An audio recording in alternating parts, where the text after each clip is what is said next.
Had the window seat. Well, yeah, there was a little bit of that certainly going on up there. Nice. Now, as you mentioned, this Dragon capsule that the inspiration, or excuse me, that the Polaris Dawn crew is flying in was previously used, really debuted on the Crew 1 mission, hence why you guys had the honor of naming it in the first place.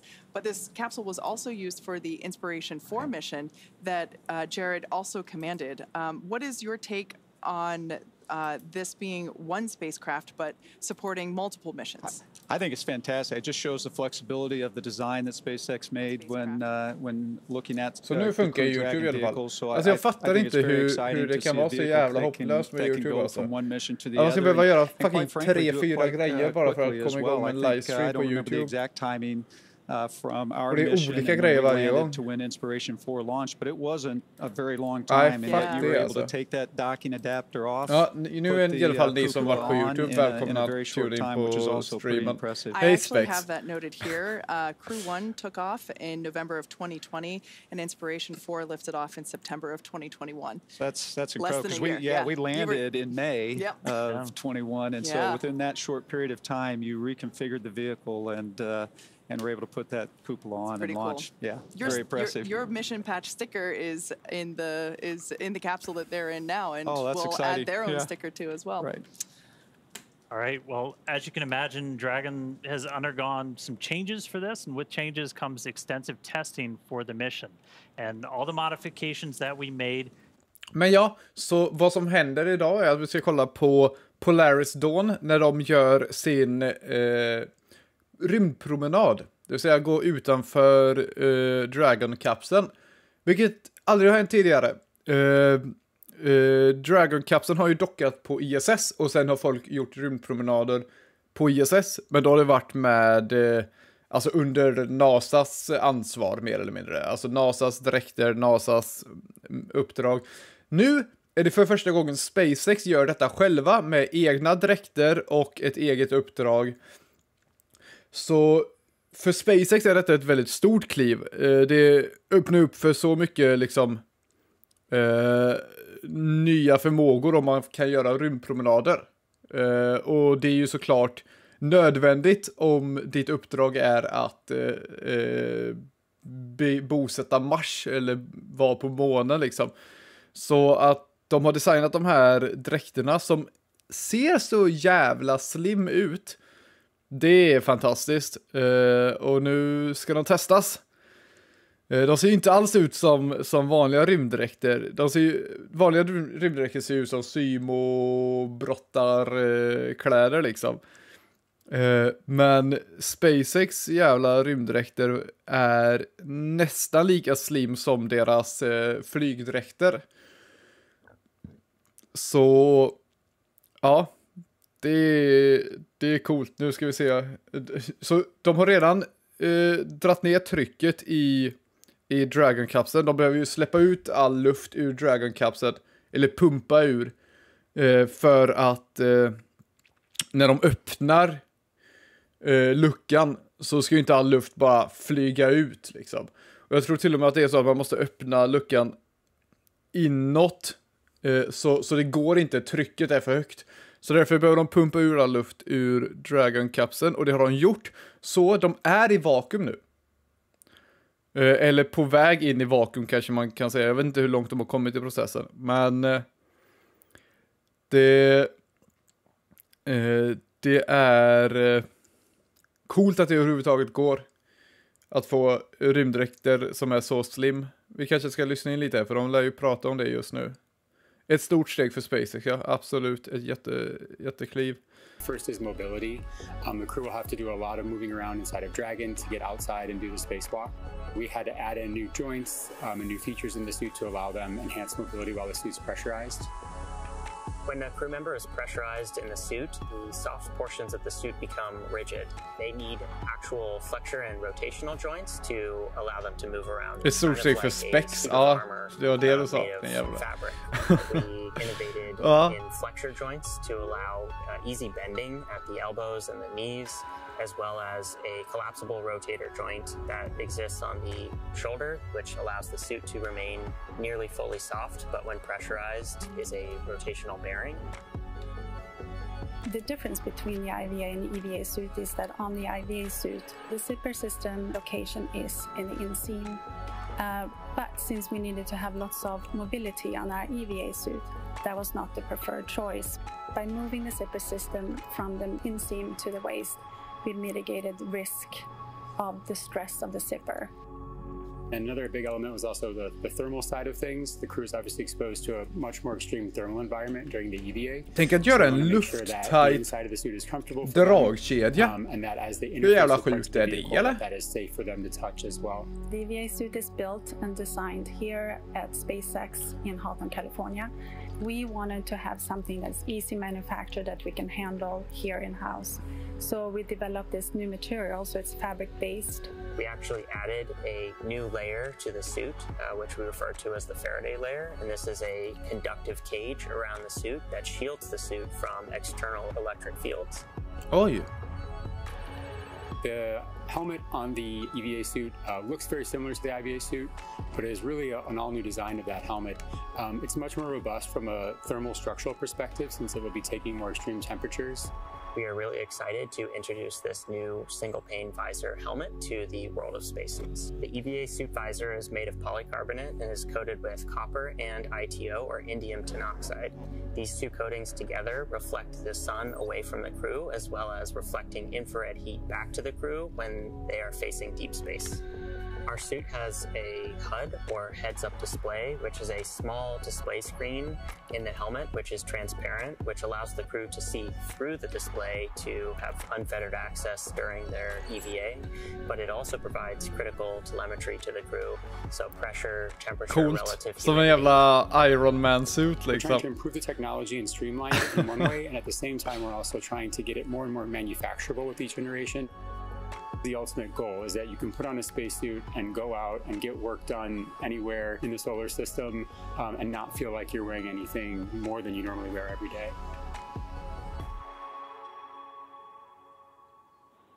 We also had a chance to talk to the SpaceX team that developed some of the hardware and procedures for our first spacewalk. Let's hear what they had to say.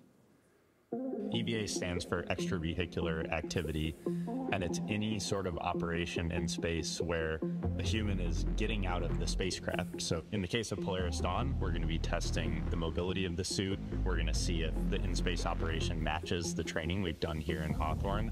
There's really a lot of different things that can happen during an EVA, and this is the first step for Dragon and SpaceX. When I first started working at SpaceX, I never thought I'd be training a crew to do an EVA. It's brand new, it's so unique, we've never done anything like this before, and so we wanted to make sure we had the best possible training program for this mission. We want to see if we can train a spacewalk on Earth in a way that's representative of what it feels like in space. Even though only 2 people are going to be going outside during this first EVA, all 4 crew will be in EVA suits going down to vacuum. Dragon was always designed to vent to full vacuum, but we've never taken a full Dragon capsule down to vacuum, and this will be the first time we do it in space. We actually put crew into a chamber at Johnson Space Center in Houston and had them live the exact profile that they will experience, and making sure that no one actually experienced decompression sickness. We have a couple new training assets for Polaris Dawn to train the EVA specifically. The suspension system that we have is situated on top of the platform of our capsule simulator. The lines drop through the hatch. They attach to a single crew member inside the capsule. We can lift them up and get them situated so that they can egress the capsule and perform their tasks at Skywalker, the mobility aid. The Skywalker, what's amazing to me is a lot of people are going to think it's a metallic structure just bolted to the top of Dragon, but a lot of development effort, testing went into the Skywalker. So we actually used similar technology as we have in the Super Draco chambers to apply a thermal barrier coating to the outside of the Skywalker. That is going to be a really, really amazing mobility aid on the front end of Dragon. We also developed a sideways simulator, so we flip the hatch on its side. In the event the hatch fails to close, they can manually close the hatch. We had them do that in a sideways suspension system, so gravity isn't helping them close or helping them open that hatch mechanism. It's new development for Dragon, it's new development for SpaceX and the industry as a whole. So this is a great example of where Polaris Dawn is forcing the team to innovate in a way that adds safety and reliability to every Dragon mission going forward. That's this huge challenge for us to go solve, but that's also an opportunity for us to solve the problems that we have to go figure out anyway for our larger goals, like putting people on Mars. The Polaris Dawn objectives are the first step towards that ultimate flight with humans inside of Starship, which is right along the SpaceX development path that we have towards getting to the Moon and Mars.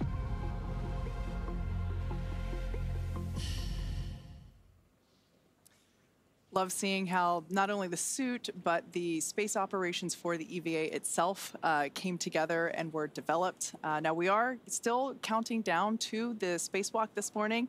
The crew on board is completing final fit-ups, and we're going to be standing by for seat rotation and suit leak checks. So we're continuing to truck along to the main event. Now, Mike, you obviously went through some of the suit-up process that we saw in that package in terms of the development of the suit and how it's custom fitted for each individual. And that's the same case for an EVA suit. So maybe you can share with us what that experience was like. Yeah, it's extremely important to have a suit that fits, whether, again, it's the IVA, the EVA suit, or the EMU that we wear with NASA when we go out on the spacewalk. The reason for that is because if it doesn't fit right, it can be extremely uncomfortable. You can get what you call hot spots, or there can be a place where a crease, when it gets pressurized, can really put a hard point on your arm or something of that nature. So having a good suit fit check is extremely important. And it's one of the things that was kind of fun as well, because you get to spend a lot of time with the suit team here with Chris and Eric and Maria. They're a great crew. They're so good. They're fantastic. And I mean, just over the years, they've gained so much experience, and they can really help you hone in on what the really good fitting suit is like, with just the way they ask the questions and lead you through that process. Wow.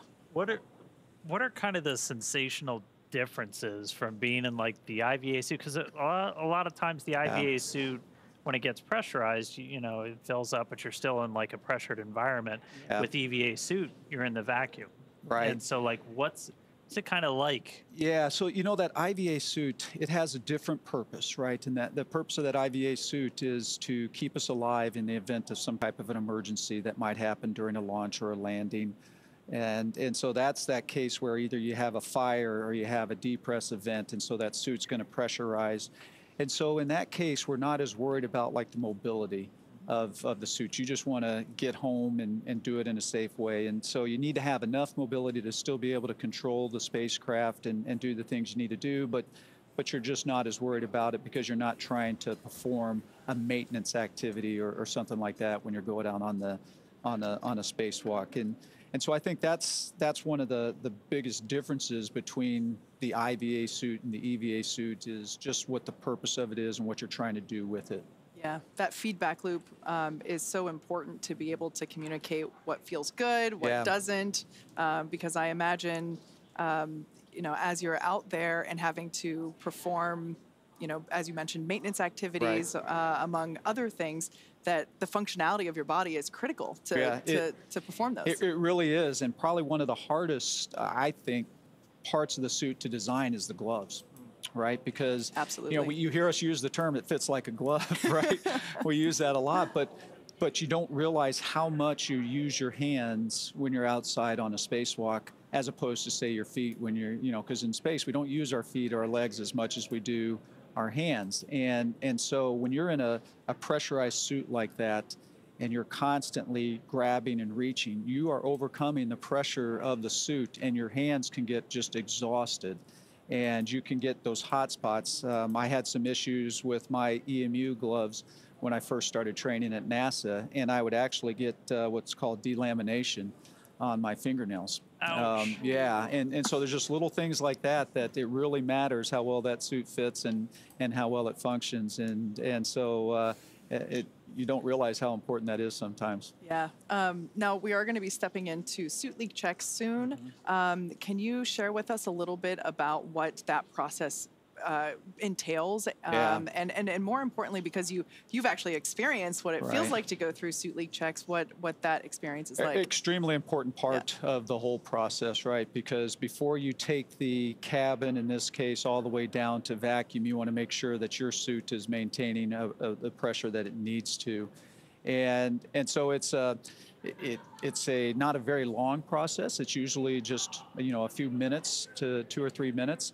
And the interesting part is if you don't pass that leak check, what do you do next? And so there's always usually procedures associated with that as well, that start checking your zipper, start checking how you've closed things up. Did you not get something sealed quite right?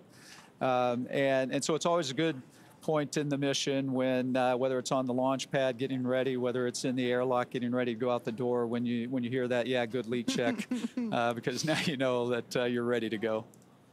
So today's going to be kind of unique because all 4 of our crew members are going to be doing the spacewalk. They're all going to be exposed to the vacuum of space. But I mean, even when you did spacewalks, it's never a solo act, right? Like you're always out there with a partner. You are. It's extremely important. In fact, one of the hardest parts about our training for spacewalks is what we call incapacitated crew.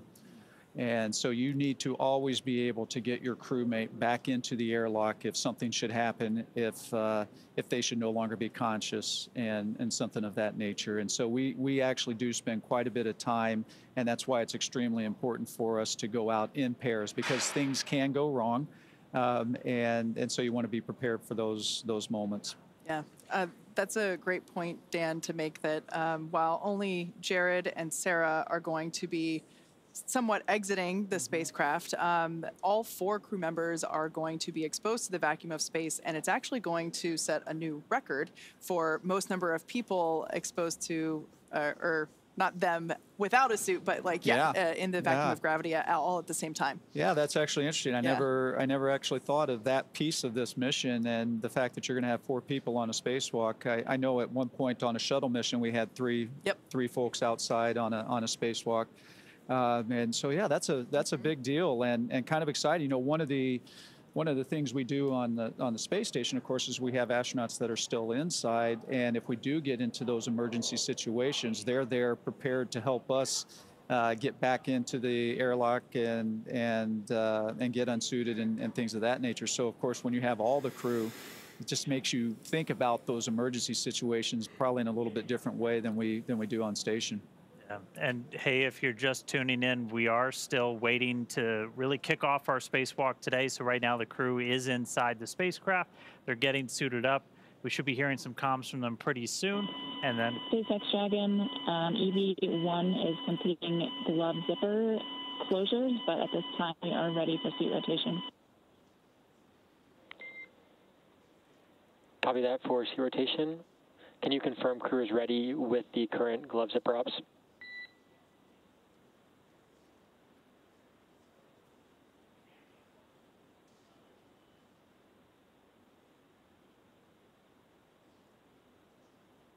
All right, I guess they just needed me to say it was coming soon, and then there it is. But we are going to hear the seat rotation coming up soon. Again, they're in the recline position. And I'll do standby well to get them to the seat. Copy. Standing by. So they're going to get those seats rotated, and then we're pretty much going to be ready to start getting into things. And our EVA is going to officially start when we start flowing O2 into those suits. And so that'll kind of start our clock. We're going to be showing you some of the telemetry. So all those numbers at the bottom of your screen, you've got a couple right now. That one all the way in the bottom left corner, that's your Dragon. That's your Dragon cabin pressure. That's in PSI. SpaceX Dragon, you're ready for seat rotation. SpaceX copies. Initiating seat rotation. Varför står det i PSI, bro? Great news there. Bar. That's going to help give the crew a little bit more room to move around.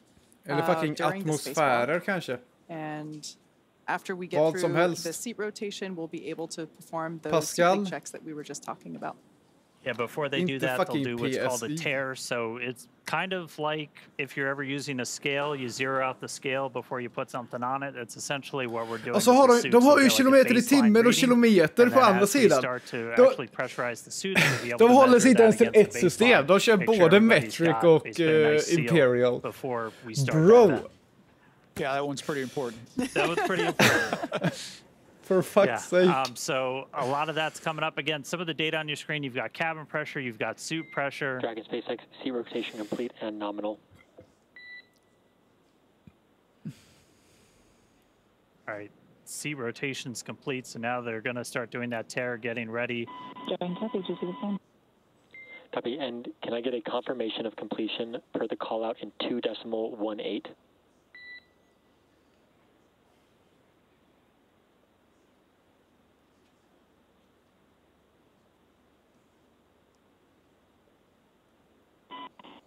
H1 SpaceX, complete with 2.18.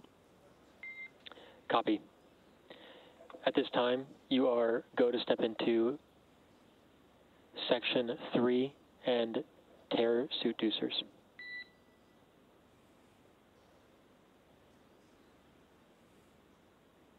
Copy, stepping into it. Just a quick reminder, in case if you missed the top of the show, we're going to be referring to the crew a little differently for the EVA activity than we were previously. So we heard Anna talk EV1. That was referring to Jared. So basically his call sign for this spacewalk operation is EV1. Sarah's call sign will be EV2. Anna will be support 2, and Scott will be support 1. Also, Scott and Sarah are switching seats. Perhaps they already have. Yeah. Copy, standby for HUD power for pressure sensor checkouts. Okay, so our suit tear completed. So next up is going to be the HUD checkout. So the HUD, your heads-up display. Very excited about this. Really excited about this. And Mike, I'd love to kind of get your perspective on this real quick. We do have on your screen, though, that's your seat order. So you've got EV1. Jared is in that seat. He's going to be in that seat right now, but once we actually get ready to open the hatch and everything, he's going to be positioned kind of over by the hatch. And then Sarah, EV2, is going to be in one of those center seats. Then you'll have Anna and Kid on either side. Dragon SpaceX, suit HUD's powered. Report results of primary sensor HUD checks in 3.2.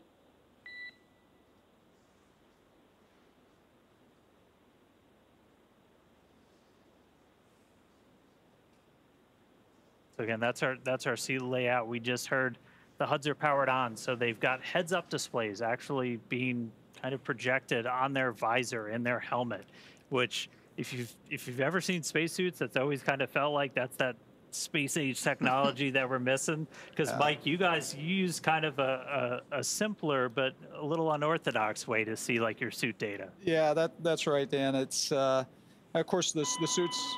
And SpaceX HUD checkouts complete and nominal. Nice. Copy, swapping the backup sensors. Stand by to repeat HUD checks. So, of course, the suits that we use for the spacewalks on station are a little bit older. They've been around for quite a while, and so some of this technology. Look, it's our first live views inside Dragon Resilience for this morning. That's fantastic. Yeah. I think this is the definition of chillin'. Yeah. So they're out of his seat. That's Commander Jared, who, like I mentioned before, will be referred to as EV1. Behind him, we can see already in his new seat, pilot Scott Kid Poteet. He will be support 1. And then moving around in front of us is Sarah, who will be EV2. And then just out of view underneath the camera, but I think you can see her visor, is Anna Menon, who is support 2. Dragon SpaceX, we're on backup sensors. Repeat HUD checks.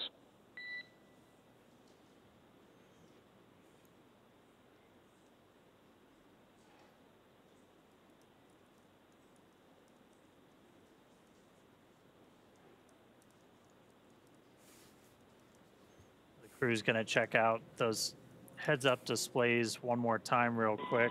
SpaceX, HUD checkouts on backup sensors all nominal. Copy, good HUDs. Returning to primary. Stand by for helmet camera checkouts.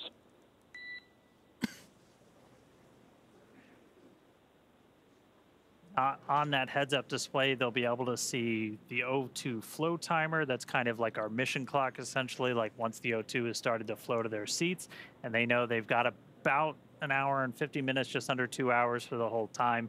They'll be able to see their suit pressure, temperature. Basically, it's a way to kind of keep an eye on things. And we were talking about it a little bit, Mike, but on the EMU is a little bit different. Yeah, the EMU is certainly different. A lot of that kind of information is on a display right in front of you that you have to kind of look down to see, and it can be pretty challenging to see. In fact, a lot of the information, you have to use a mirror on your wrist to be able to read it and know what you're controlling as well. You mentioned the timer. Of course, we don't have that kind of information on ours, and I'm not sure I'd want to know that because I'd feel the pressure of, hey, I got to get a lot of things done and I'm running out of time. Yeah. Så 8,6 PSI kollar jag just upp. Det är ungefär 0,58 atmosfärer. Så 58% av trycket är på havsnivå liksom. Så de är redan i typ hälften vakuum. Men detta är tillräckligt för att kunna andas och så här. Jag tror att anledningen till att de gör så är för att tryckskillnaden mellan vakuum och i dräkten ska vara mindre, så behöver den inte hålla för lika mycket. De har gått igenom ett decompression, alltså typ ett dekostopp. Om man håller på med dykning så vet man att kommer man från högt tryck och går till lågt så behöver man stanna ungefär på mitten och bara andas ett tag för att ventilera ut högtryckskväve. Så de har varit på detta trycket ett bra tag. Nu ser vi att den sänks också, 8,5. Så... Powered. Proceed to step 3.3. Operations review through 3.8. Report when complete. Sen har vi EVA Go No Go. Jag antar att det kommer vara som en launch Go No Go poll där alla system testas och rapporteras om de är redo. So right now the crew is going to go through, they're going to do kind of a final review of all of their procedures. Like you talked about this a little bit, like these things are so choreographed because even if you couldn't see the clock, like you're on the clock. So you've really got to make the most out of like every single second you're doing one of these. You do. And of course you see that with today's spacewalk as well. SpaceX repeating. Checkouts are complete. HUDs are going to remain powered. Proceed to step 3.3 operations review through 3.8 and report when complete. Copy, inward. And the reason it's so choreographed and important is because you only have so much time outside, right? You only have so many consumables that allow you to go out there. And so you want to take advantage of all of that. And you want to have every step very well scripted so that there's not a lot of wasted time. Now, that being said, it is nice when you're out there once in a while to just kind of take a moment, look around, enjoy the views, kind of trying to absorb where you actually are, which can be pretty incredible as well. Every once in a while, guys, I'm a little tired. I'm going to take a minute. That's right. I need to take a break. I see my house from here. That's right. Yeah. All right, but like it's awesome. We're seeing the crew inside. We're getting close to the start of today's spacewalk. We're going to start flowing O2 to the suits, and that's when our clock's going to start. Right now, they're just doing kind of final cabin configurations. They're going to check the lighting. They're going to make sure that their umbilicals are in the right spot. That's one of the things you'll see. That's actually one of the roles that our support crew members are really going to.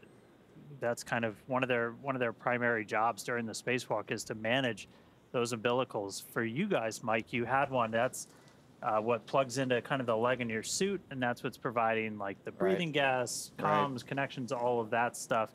For the spacewalk today, it's a little bit different. This one that they're going to be using has some tethers in it for Sarah and Jared. It's about 12 feet long, so it's like about double double the length of what you guys had. So it's dual purpose, right? It's providing them the air and the cooling that they need while they're out on the spacewalk, but it's also providing that safety piece, right? So that if something should happen, they should slip, or that they're not going to go floating off into space. With the EMU that we use on the space station, we actually, you know, all of those consumables are a part of the suit itself, and we have a separate safety tether that the first thing we do when we open that hatch and we go out is we hook up that safety tether, and it's an 85-foot reel that as you're moving around, it goes out with you to, again, protect for that crazy moment when maybe an emergency happens and you come off station.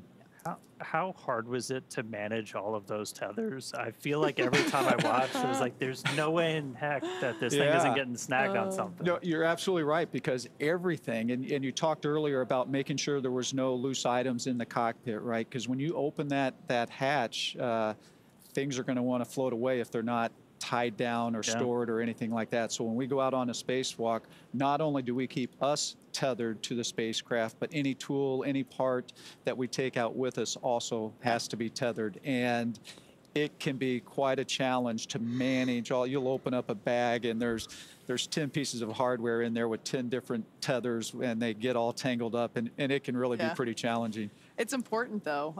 We simplified that a little bit for this mission.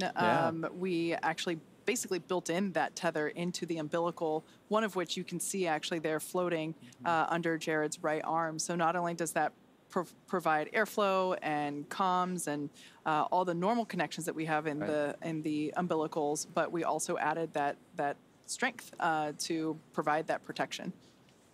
Yeah, and the managing of that tether is extremely important, because, you know, as they go out, if it can get tangled up, and you actually see Sarah there kind of moving around, right? It's very easy in this environment where you're floating. SpaceX, Dragon, EVA off review complete. Crew are in position for EVA start. Nice. Excellent SpaceX copies, crew in position. But you saw Sarah kind of move the tether out of the way, and the part of that is that's actually impacting Jared. SpaceX, you are go to command box triggered push to talk, all seats.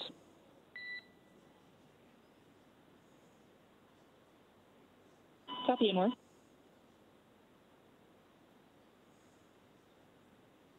So this'll be one of the unique things about the spacewalk today. It'll feel familiar if you watch some of Mike's spacewalks. The crew is going to go over to what's called Vox. Push to talk is set. Go for comm check. EV1 comm check. EV2 comm check. Support 1 comm check. Support 2 comm check. SpaceX copies all. Good comms. All 4 crew. SpaceX copies all. Good comms. All 4 crew. So essentially now all of our crew are on open mics. They can all talk and hear each other, and they can talk to the ground. And so you're going to hear a lot more chatter start to pick up. Once we start the suit pressurization, you're going to hear almost like a shh sound. That's just the air starting to flow into their suits. How loud does it get inside your suit? It actually is quite loud.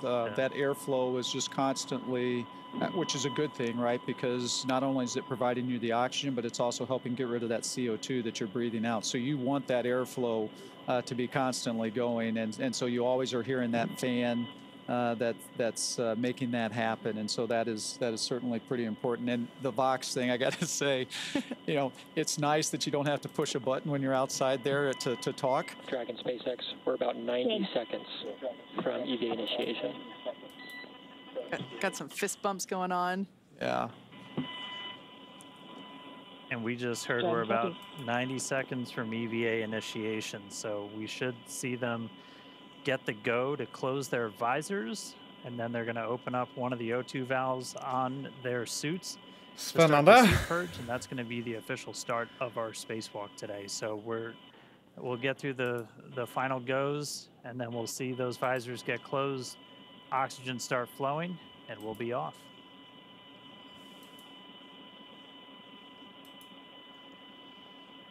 I love how everyone looks so calm and collected right now. I think that's a great visualization of just all the extensive training that they've gone through to get to this point. This has been years in the making. I'm sure they're excited, but everyone's focused.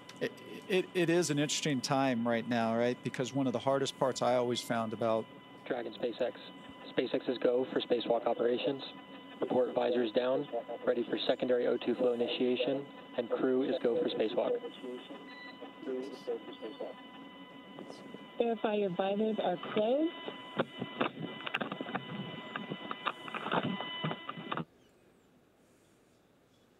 Secondary O2 valve is open.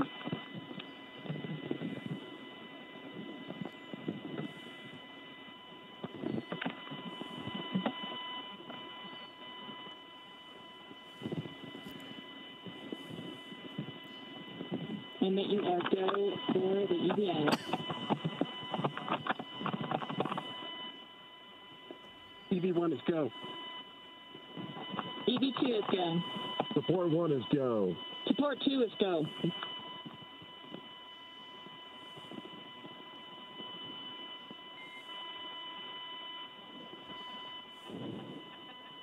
Dragon SpaceX initiating secondary O2.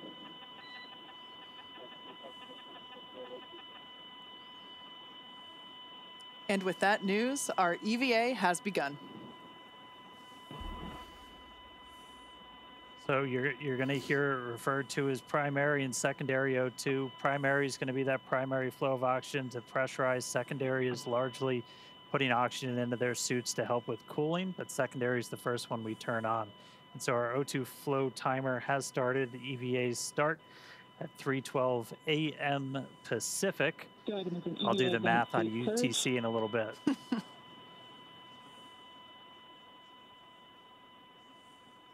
So this first operation, or this first step in the operation, is a suit purge. So inside their suit, obviously when the visor is still open, it's still a nitrox environment. It's the same as the cabin. And since they're going to be at a lower pressure than what you can basically live at with oxygen levels, they're going to be on pure O2. They're going to be a 100% oxygen environment. And I mean, you guys were kind of in the same thing. And it's because like your suit, you can't move a suit around at 14.7 psi, can you? No, maybe you can, but like no, that'd be pretty tough to do. And as we had talked about earlier, that's why that mobility is so important, because when that suit is pressurized like that, it can be challenging to move around. Absolutely. So here on your screen, we can see the Polaris Dawn crew. Now with their visors down, the EVA has begun. We are beginning to flow that O2 through. Now we will, of course, bring these views to you as we have them, but due to ground station coverage, they do come in and out here and there. But every moment that we can, we will certainly be sharing these with you. I also wanted to point out quickly that the window near Kid's feet was so much brighter than it was just even 5 minutes ago. We're going to be seeing that in stark contrast as soon as we get the EVA, or with the hatch open and EV1 out there. Yeah, it's kind of interesting you mentioned that, because as you're going around the Earth as fast as you are, right, in 30 minutes or 45 minutes or so, you can be passing in and out of that sun and going into shadow. And so that brings its challenges as well, because the temperature can change pretty drastically just in those transitions from night to daylight. And so it's an interesting moment when you're passing through through that time. That's actually one of the reasons that the visors have this new coating on them, different than when you wore a similar helmet. That coating actually helps to insulate the individual inside the suit. So when they're looking at the sun. Dragon SpaceX, a reminder, after the initiation of primary O2 flow, EV1, EV2 will need to adjust Vox threshold low following primary O2 flow initiation. EV1 copies. EV2 copies. Tjena Virk, välkommen till streamen. Ganska lagom tajmat. Secondary O2 valves and report ready for suit pressurization. EV1 closed. EV2 closed. Support 1 closed. Support 2 closed. SpaceX Dragon is ready for suit pressurization. Initiating primary O2.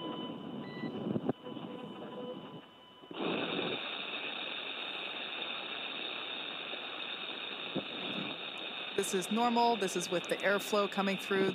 The crew members are on Vox, meaning that their microphone is on the whole time. So Sarah and Jared are going to be adjusting their audio levels as this flow continues to help regulate that.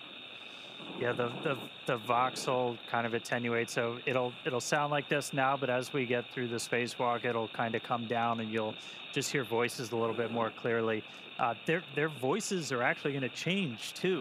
Like, did that happen to you? Did that throw you, Mike, the first time you heard that? It absolutely did, yeah, because you're talking and you're going, who is that, right? 'Cause you don't realize how much different it can sound. Yeah. Your voice can sound in that lower pressure environment. Yeah. Speaking of lower pressure, we can see the pressure changing there with the telemetry in the bottom left-hand side of the screen, so we can see that suit pressure going up, and we're able to keep tabs there. As well with the Dragon pressure. So Dragon on the far left circle, that's the pressure within the cabin, and then the suit, obviously that's the pressure within the suits. So we'll actually be able to, and I think we've kind of been able to see it already, that these suits will inflate a little bit, look a little different.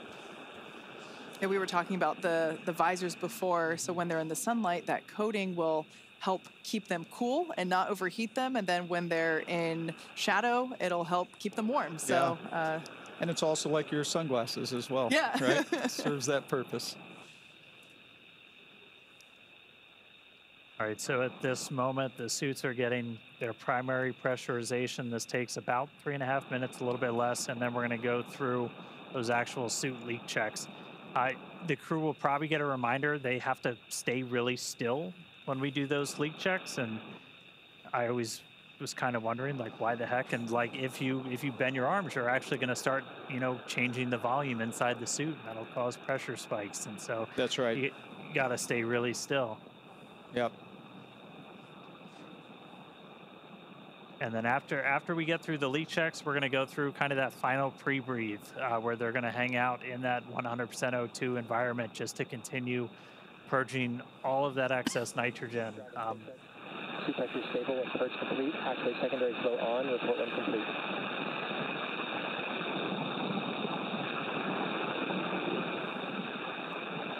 EV1 open.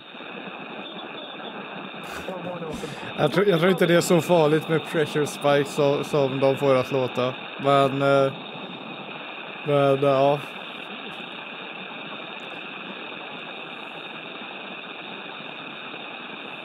Right there, they finished the purge, and they did a quick reinitiation of that secondary flow check. Response, close secondary flow, and report when complete.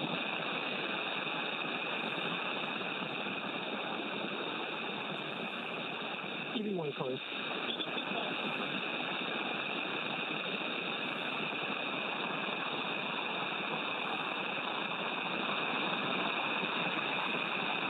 Support 2 close.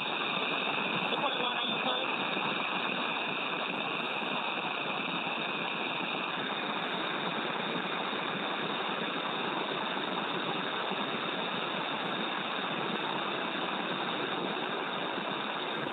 Support 1, SpaceX, can you confirm secondary flow closed? These handles that we see Jared holding on to, these were one of the additions or customizations for this mission that we talked about earlier.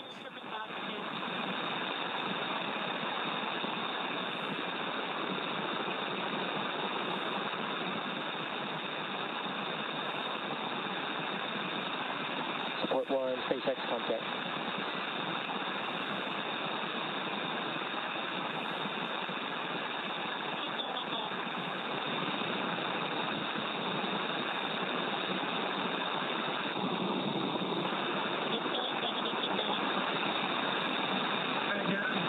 We got you. All right, copy, got support 1.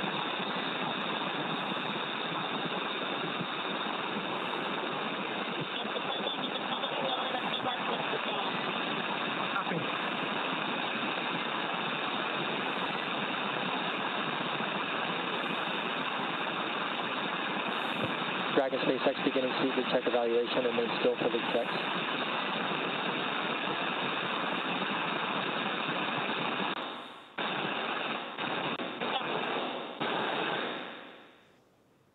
Once again, that background noise is expected.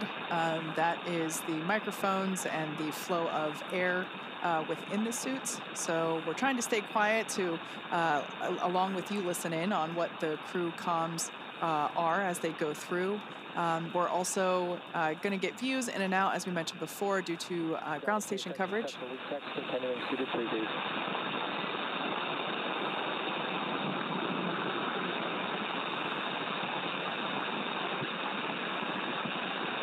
And it is a little bit tough to hear. We just heard, though, that we got 4 good leak checks on their suits, and now they're going to be in this final suited pre-breathe. And so again, this is going to last about 19 or so minutes, and this is just to do kind of that final, get all of the excess nitrogen out. Ja, det är så lång tid alltså. And we started pre-breathe just two hours after they got on orbit, just like, you know, gradually lowering the pressure. And I mean, pre-breathe, that's something that kind of evolved over time with the space station. Where were you when you were doing your spacewalks? Yeah, so we were past the kind of the camp out phase of pre-breathe. But that's how we used to do it. And it's very similar to what the Polaris Dawn crew has been doing over the last couple of days. We'd actually have astronauts stay inside the crew lock overnight at a lower pressure, just like they did when they first got on orbit. Now we've moved on to, we do it the day of. It still is a long day. We start about 6 hours prior to going out the door, but it's not 2 days prior. Det kunde ha gått lite snabbare. It's worth noting along the lines of training and how the crew prepared for this mission that all 4 of our Polaris Dawn crew members and some additional Polaris and SpaceX crew members actually went into a vacuum chamber and tested these suits out and spent a bit of time at lower pressure just to help learn what that feels like and get used to it. Well, and I think the other thing that's important about that is it's real, right? It's the first time that you're in that suit and it's actually a vacuum around you, right? And there's just something mentally that I think is important to put people through those moments before you actually have to experience the first time in space. Yep. We saw some of the unique ways we train the crew for this. And I mean, training for space station spacewalks, I'm still really upset I never got in the pool. That looks like one of the coolest parts of being an astronaut is like not being in space, but just doing some of this training. Yeah, Dan, I tell you, I can still remember the first time I stuck my head underwater, not in the suit, but for diving. But you can hear the comms of everything that's going on through the water like that, and it just gives me goosebumps to think about that. It was a really neat environment, but it looks like these guys had a pretty neat way to train as well with the harness that would hoist them up and out and all of that. That's pretty impressive. Yeah, we definitely created some rigorous new training for the best we could simulate an EVA while still on Earth with hoists and you know, it was a lot of fun to watch them train. Yeah. Back on board with cameras in 3 minutes. So our core just called up. We'll get views back on board in about 3 minutes. As Kate talked about earlier, we're using ground stations for our video coverage. All of our communication with the astronauts are through TDRS, so tracking and data relay satellites. So we'll have constant audio, but that video, we need those ground stations. But right now they're in that pre-breathe. That final pre-breathe still. We started our spacewalk about 13 minutes ago. We initiated O2 flow to the suits. That time was 3:12 a.m. Pacific, 10:12 UTC. I did some quick math. Took me 13 minutes to do it, but I did it. So once they're through this pre-breathe, we're going to start getting into some really exciting parts of the spacewalk.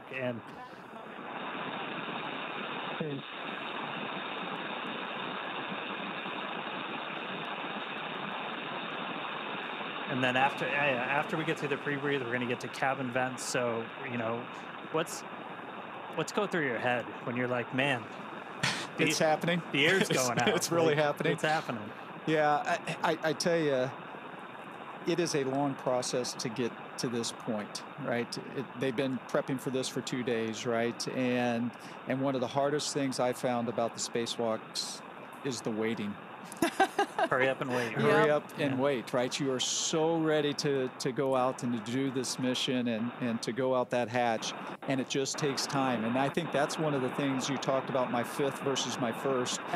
Your fifth, you kind of understand how long it's going to take. You have a better appreciation for how long it's going to take. And so you literally find yourself in these moments when you're kind of waiting through this pre-breathe, or you're waiting for the airlock to depressurize. You just kind of find yourself just floating there, kind of zoning out, trying to keep yourself calm and relaxed, and until that moment when it's game time. Yeah.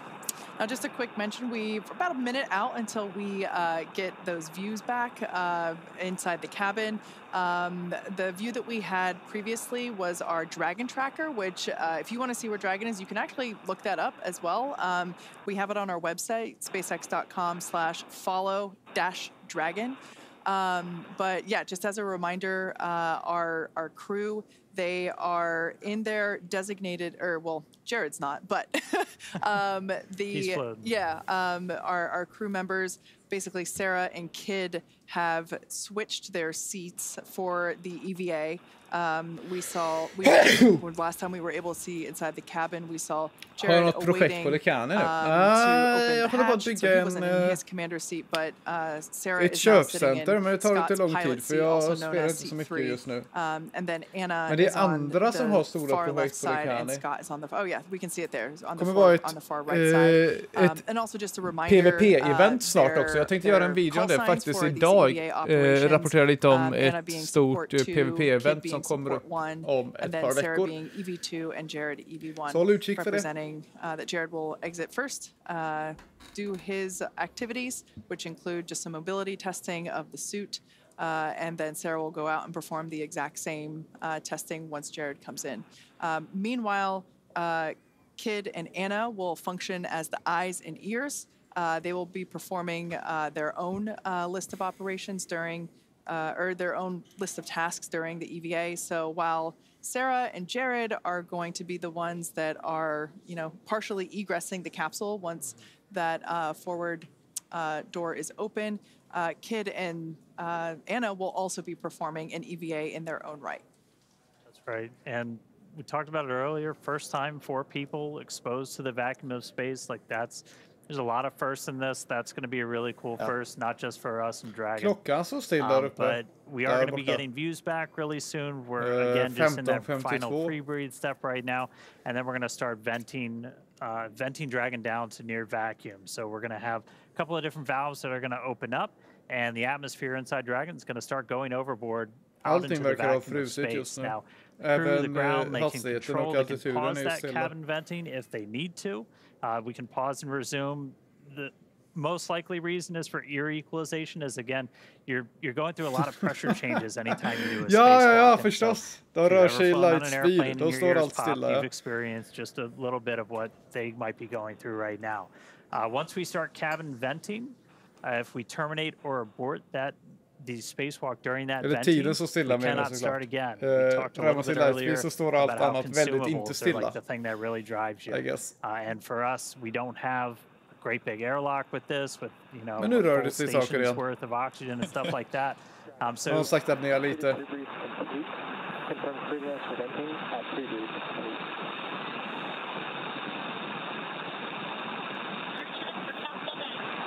EV1's go.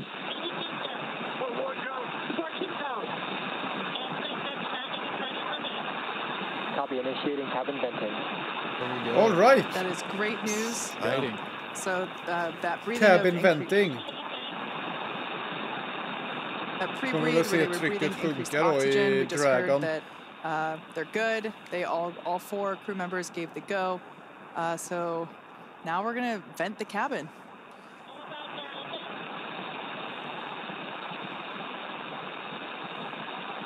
Yeah, in total, this will take.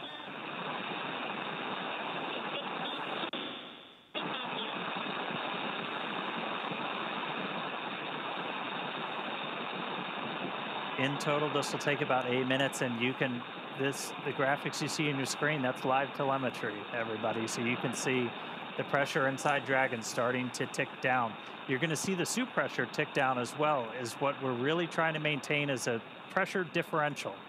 And so with these suits, we're going to be hovering right around 5 or so. You might see about 4.9 to 5.1, 5.2. It'll be about 4.9, and then we'll probably see it go up a little bit when they reinitiate the secondary flow for cooling. Copy 7. Yeah, Dan, and you talked about that about 5 Det är coolt att de har så lågt tryck i dräkterna. Det är ju bara en tredjedel av havsnivåtryck. 5 psi. Så de är liksom, de är redan 2/3 i vakuum och 1/3 tryck, om man säger så. 1/3 atmosfär. Men i full syrgas så syrgashalten är faktiskt större än vad den är i atmosfären. För i atmosfär, alltså på havsnivå så är ju syrgashalten 22%. Så typ en, eller 21% kanske. I alla fall typ en femtedel av hela grejen. We did. I will tell you, one of the interesting things watching this live right now, the difference is how quickly the depressurization is happening here versus what my experience was. And so you talked about being able to clear your ears and all that. You're not giving a lot of time for your ears to adapt to that lower pressure. So this seems pretty quick to me.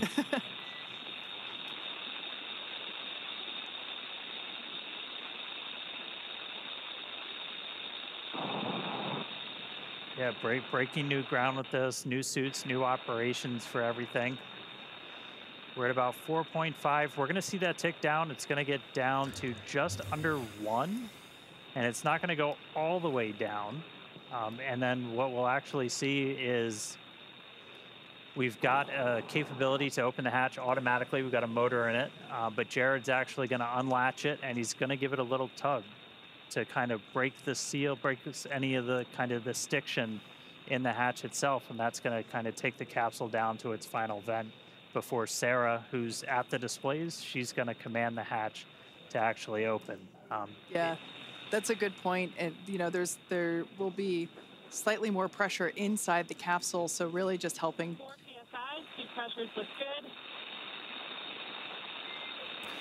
Det verkar så. Det verkar som att de har lagt ner KSP2-utvecklingen. Open the hatch all in one fluid motion. So eller att företaget i alla fall typ konkar eller avprioriterar det. Jag vet inte riktigt om det kommer fortsätta utvecklas i långsammare takt eller så. Men det ser inte så just ut.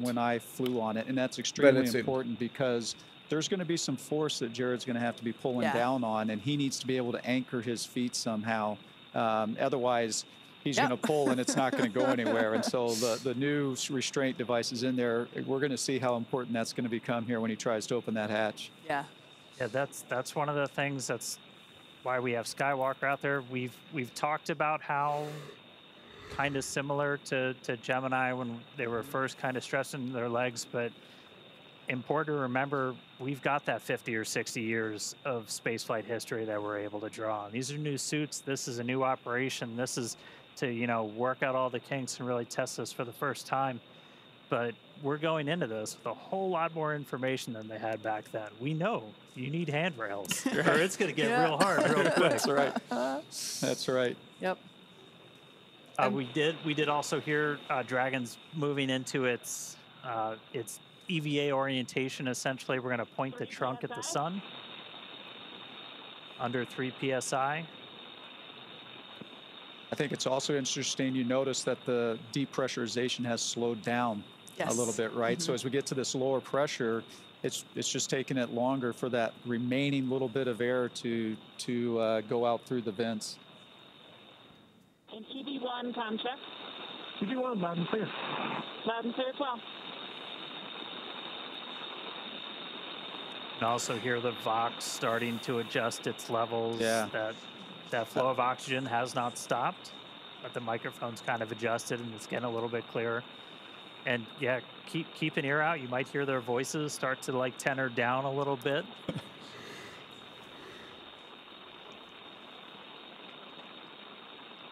I do think that's an important point, Dan, that how important comm is, right? And when it's compromised a little bit just by that extra airflow and the Vox not keeping up with it right away, how challenging it was just to hear those calls, and they can be some pretty important calls. Of course. Comm is just critical. We can see Dragon capsule now approaching close to 2 psia. Like Dan mentioned earlier, that's going to get to just under 1. It's incredible to think that, you know, the Dragon capsule in all of its power and glory and awesomeness, the new capsule is around their bodies, right? Yeah. That is what is going to protect them from the vacuum of space. And, you know, just seeing how, even though it's puffed up and we know that it's, you know, holding that pressure, it still looks so cool, for lack of a better word. Yeah, you really have 4 mini spaceships in there. I guess that means we have 4 aliens in there too. Yeah, that's right. Dragon SpaceX, less than 1 psi from hatch operating pressure. We have a TDRS handover in 2 minutes. We are going to wait until after the TDRS handover to command into hatch open prep. One copy.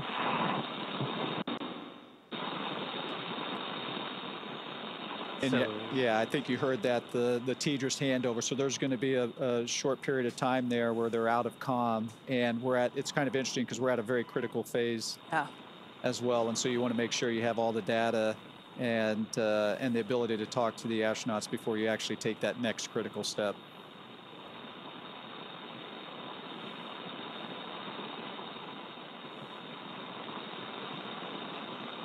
See it.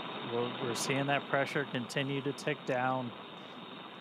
Dragon originally designed to be able to still operate in a vacuum. That was some of the emergency situations I know you trained for, Mike. We did make some modifications to this one to essentially turn Dragon into a functional airlock. We added some additional vent paths. We do use like some of the same ones that you guys use to like pressurize the vestibule and stuff like that. That are actually in the hatch, but we've got an extra one in there to be able to essentially do that depress as quickly as we did. But we're gonna see that get down to a little under 1, and then we're gonna see Jared kind of jump into action. He's gonna unlatch the hatch, and then he's gonna give it a little pull to break the initial stiction, and then we're gonna be able to see Sarah. 1.5 psia. All speeds look good. One copy. That's one thing to note, that while we have been progressing through this pretty quickly, we did have the capability to pause if any of the 4 crew members needed to, you know, take a moment to, you know, let their ears come to equilibrium or just kind of get comfortable again. We did have that option, but everything has been going really well so far. We haven't had to pause cabin venting. And if you're just tuning in, heck of a time to do it. We're about good timing. A little under 28 minutes into the spacewalk today, which again, that started when we started flowing O2 to the suits of these crew members. That was at 3:12 Pacific, 10:12 UTC. We just heard that Dragon's now in its EVA attitude. Handover complete.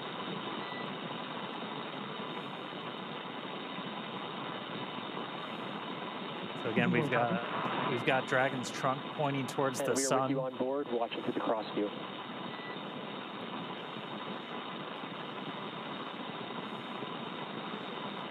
That was SpaceX Core Arthur Berrialt, just letting the crew know that where the cameras are on inside and basically which camera is looking at them. It's so fun to hear Arthur's voice because he was actually a part of our mission as well. In fact, Arthur was an intern started out as an intern when we were first starting the training, and so now to see him as a core and is pretty neat. Very similar to Sarah, who also started as an intern. Yes, yeah. Nu närmar vi oss.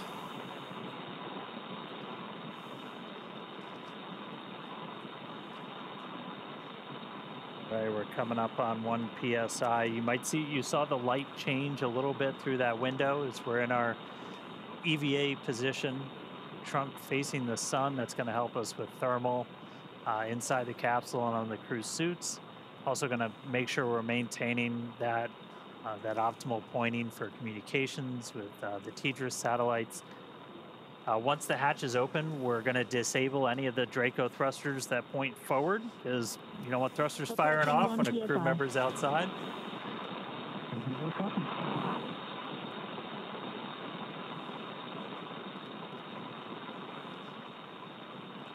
We're at 1. You can see the suit pressure is ticked down too. There's about 4.7 difference between the suit and the ambient cabin there in Dragon. That umbilical that you see there just to the side of Jared, that will continue to flow the air into his suit as well as provide telemetry and communications connection. That's also where we have the safety harness built in as well, so it's able to... Dragon SpaceX, cabin pressure below hatch operating limit, standby for transition to hatch. Det var det synd. Men det ska nog inte gå... Alltså de är basically redan i vakuum nu. Så det kommer inte vara en sån här öppna hatch och alltid väntas liksom. Mike, did you get to open the hatch? I did. Yes. Yeah. Förutsatt att telemetrin vi har stämmer. Dragon SpaceX, for an EVA hatch open prep, confirm crew ready to open hatch. That is great news.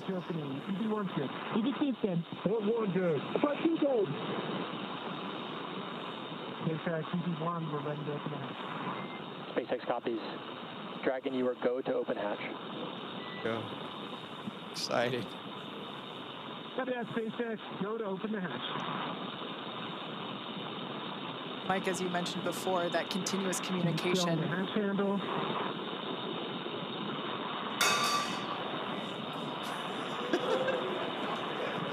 As you can hear, we do have a crowd gathering outside of Mission Control here in Hawthorne. In their excitement, somebody dropped a cup. We can see det var det som hände. Jag tror det var något från Dragon som knäppte till. Which allows the that top hatch to open. We'll see him give it a pretty heavy... ED1, hatch is visually indicating open. SpaceX copies. Stand by.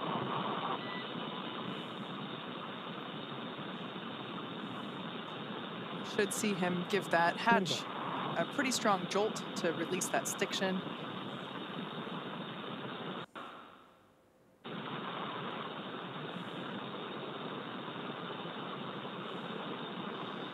Hatch is now unlatched.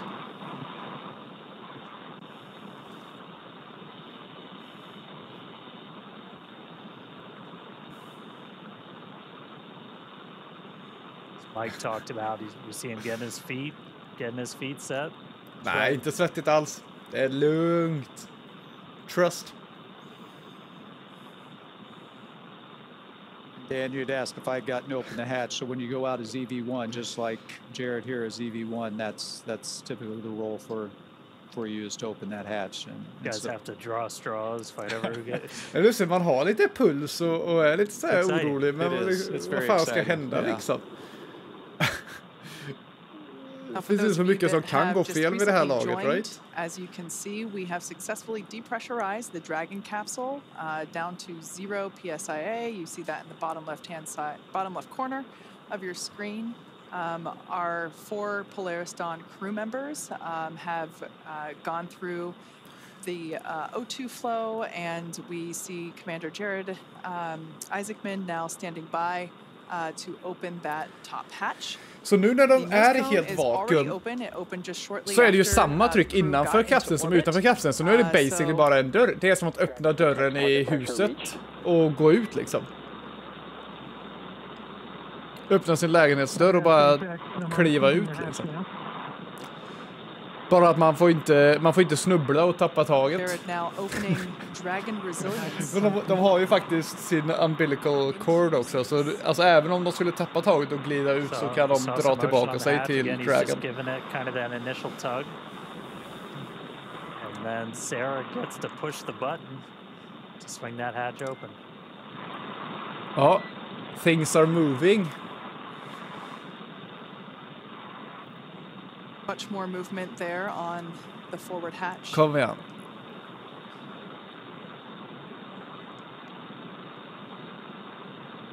This must be pretty exciting for Jared because that center part of Dragon SpaceX, that's a good brace. We're going to have you repeat the operation. Center of the hatch actually has a window. The hatch is unseated. Copy. Let's give it another pull. The hatch is several inches inside the light. Copy. We see it.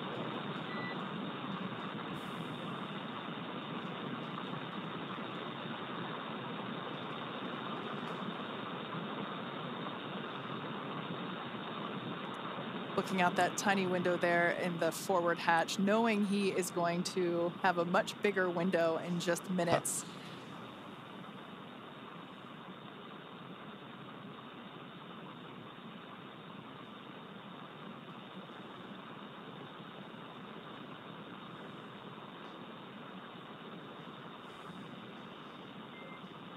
Dragon SpaceX vent complete.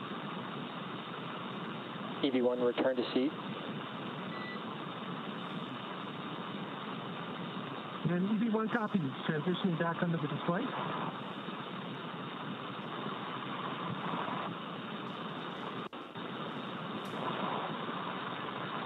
So again, one of the reasons we had Jared do that was to... Dragon SpaceX, we're actually watching that hatch. We're going to have you repeat the last operation. Sounds like they're going to have him repeat them. One of the reasons we're doing that is just to kind of vent any of that residual atmosphere. And EV1, you are go for manual hatch open. Sounds like we got our first audible of the day. As we said, that we can open the hatch. Opening the hatch manually. We could open the hatch. We could open the hatch automatically, or we can do it manually. And so they just gave Jared the go to open that hatch manually. So we just went out of ground station reach, so we'll get the views back. Wow. We'll get the views back real shortly, and then the hatch will get open. Hopefully we'll see a hatch open. And hopefully we see it. Yeah, hopefully we see a hatch open. The hatch is open. SpaceX copies, hatch open. Conspiracy theorists, vad tror vi? That is tappar de connection precis när de ska göra rymdpromenaden, va? Haha.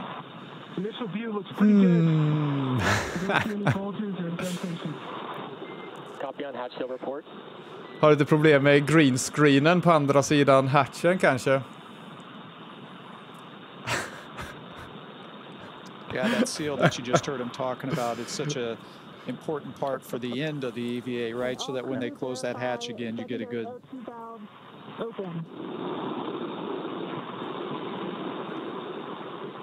Get a good seal of the hatch.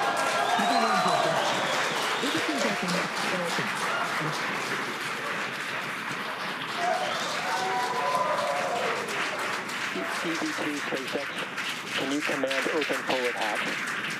Ja, nu har de fixat greenscreenen. There is our first view kan de sätta på kameran igen. Super. Wide open to space.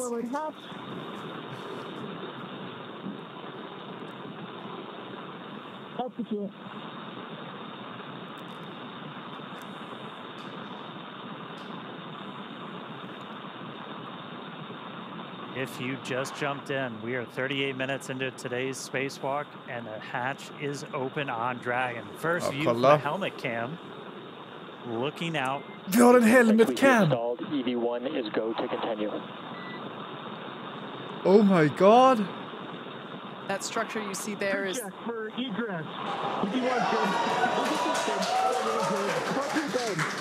SpaceX CB1, I'm transitioning back from under the displays. SpaceX copies, we're with you in your helmet cam. Oh my god. Once again, this helmet cam, that structure we see is the spacewalker. This is Jared now egressing through the forward hatch of Dragon Resilience.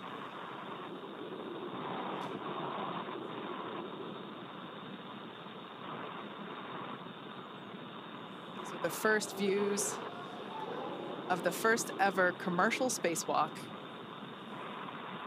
I'm at the bottom of the mobility aid, progressing.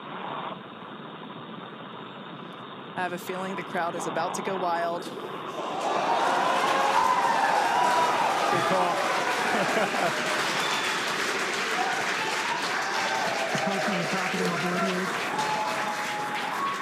Wow.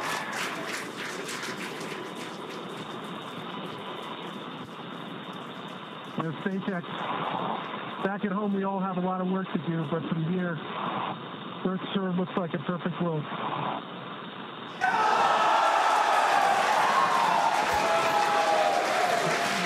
Nice, SpaceX.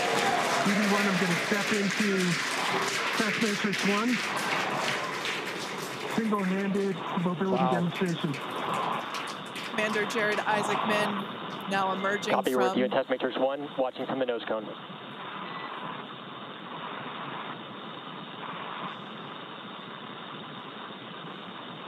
Up, down, left, and right are threes.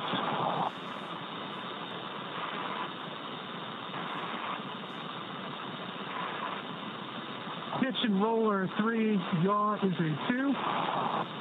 Switching. Single-handed operations are fine. Static and with dynamic disturbance. Oh. Switching to left hand.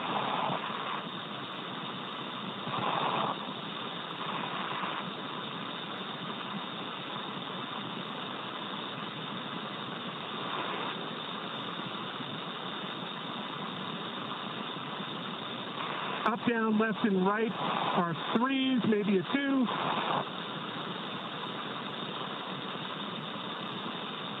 Pitch is a 4.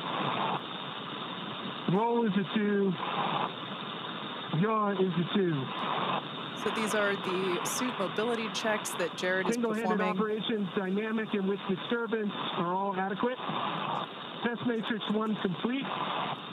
HUD check, 5.3 PSI, 48% RH, 33.9 Celsius. SpaceX copies Test Matrix 1 and HUD readout.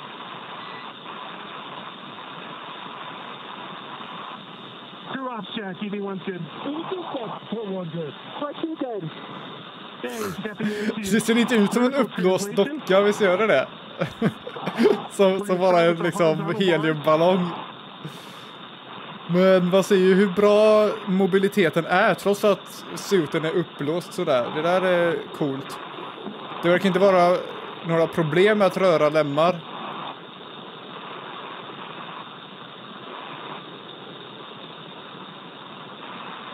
All right, we're going to transition over to vertical.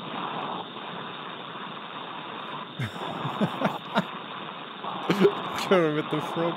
Ja, men lite den viben, ja.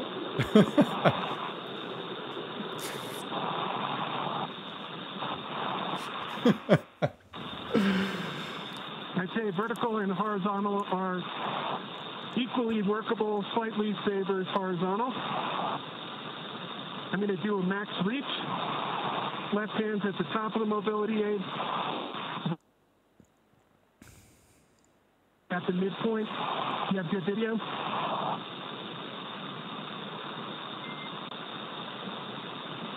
We just lost our live video, but stand by 1. Okay, switching over to max reach, switching to.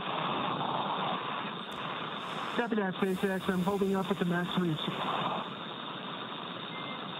And EV1, go ahead and continue the operation. We'll let you know we're back on with live video.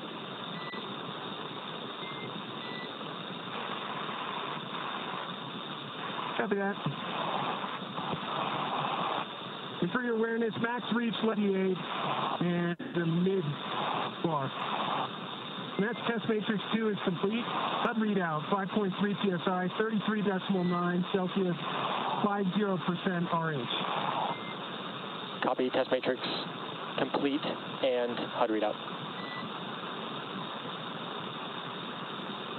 Crew off check, EV1's good. EV2's good. We're good. We're good. Stepping into test matrix 3, hands-free demonstration.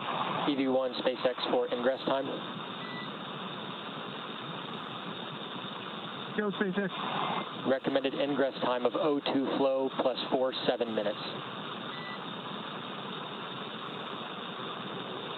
Copy that. Ingress time, 7 minutes. And Dragon, we're back on live video from the nose cone. Copy that, SpaceX.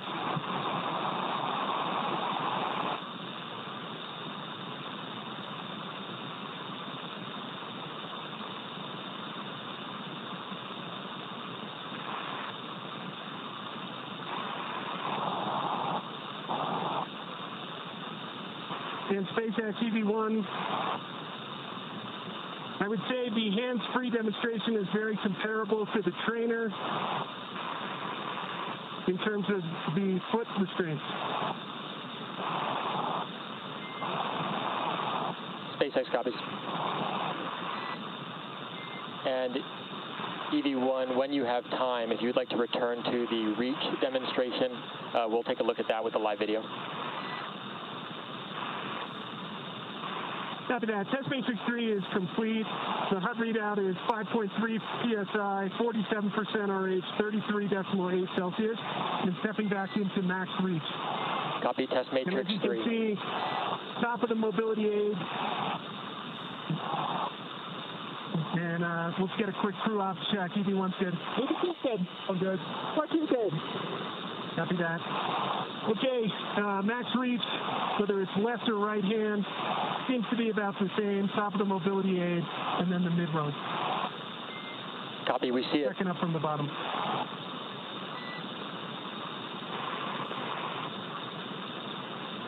Any go back, SpaceX? Negative. We got about 1 minute until EV1 ingress.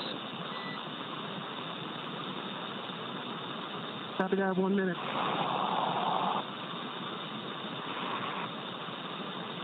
It's gorgeous.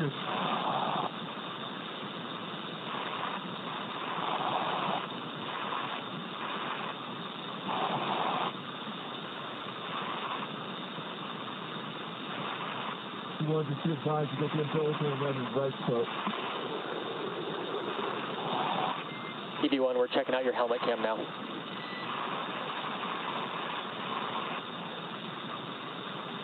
Well, I'm checking out your nose cone right now. And looks pretty good. Copy, we'll return to nose cone. See you looking at us. Kan vi också få se från nose cone eller? Jag vill se Jared vinka. Vad fan? All right, we're coming up about that O2 flow timer time. Crew check for ingress. EV1's good. EV2's good. R2's good. All right. SpaceX EV1. Congrats for the huge team effort that it took to get us to this point. We know it's just the start. And I'm transitioning back into the vehicle.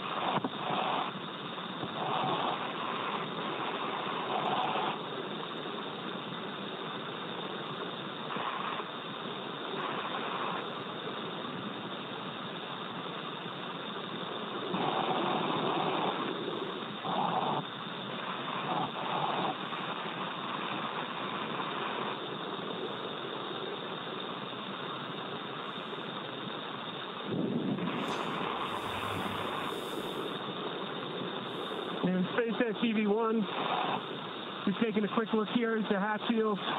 From what I can see so far, they look pretty good. Copy on the hatch seals and stand by for transition to read-off reset.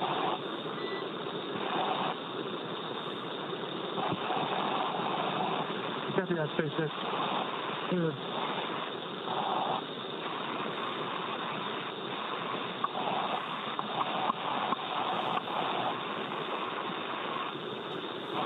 And EV1 is clear.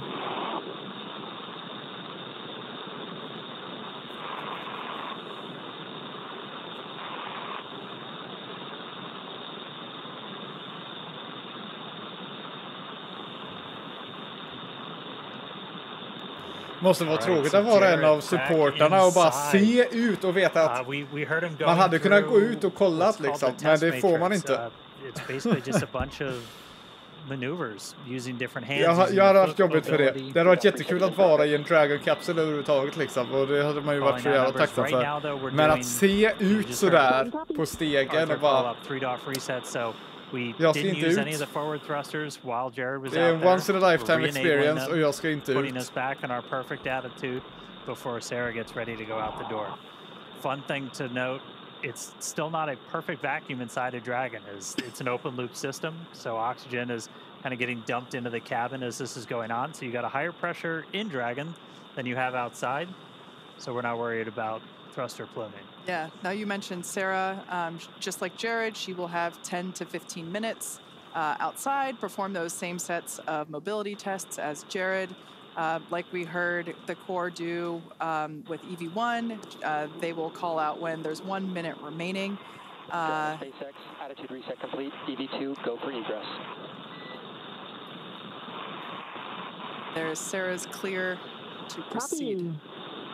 Crew check for EV2 egress. EV1's good. EV2's good. All good. Port 2 good. EV2 is going to go stand in the door and then step outside. Now this test matrix that Jared just performed and the one that Sarah's about to perform, they have both committed to memory in order to execute these. We saw it being done pretty efficiently. I can't believe how quickly that time went by. Mike, we were talking about how your spacewalks were hours and these guys only have 10 to 15 minutes and it just like that. Yeah, it can go pretty quick and but fortunately... Känns inte som 10 till 15 minuter alltså. Det kändes som 5 minuter max liksom. Sjukt.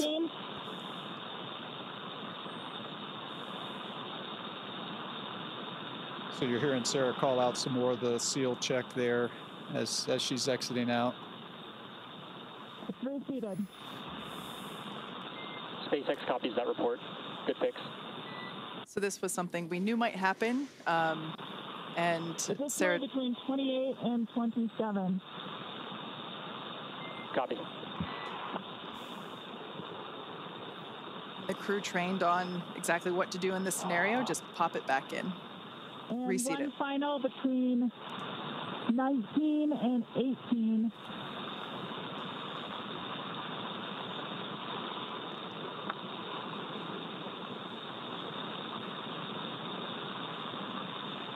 That might be best reseated with hatch closure. SpaceX copies. Can you repeat the location? After EVA complete.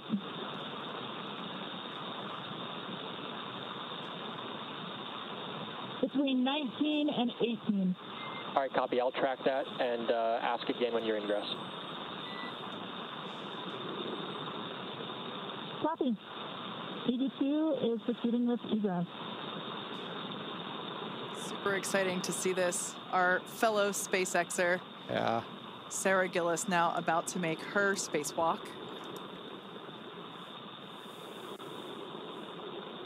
EV1, I'm going to hand this back to you.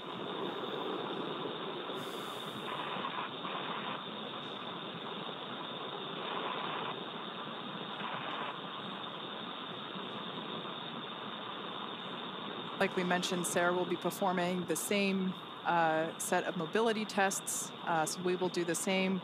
Try to stand by and listen to those comms.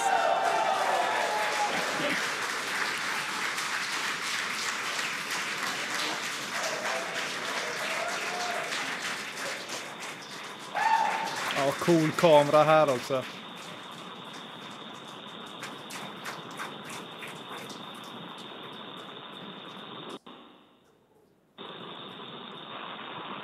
I said it before, a lot of us work here because we want to do this. All right, stepping into test matrix 1 for single-handed mobility. Really cool to see one of our own out there. That's awesome.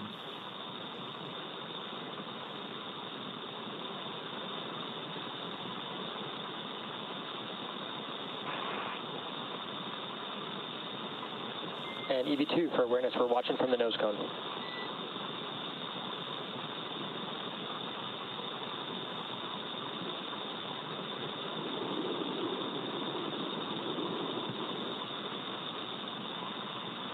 And copy all.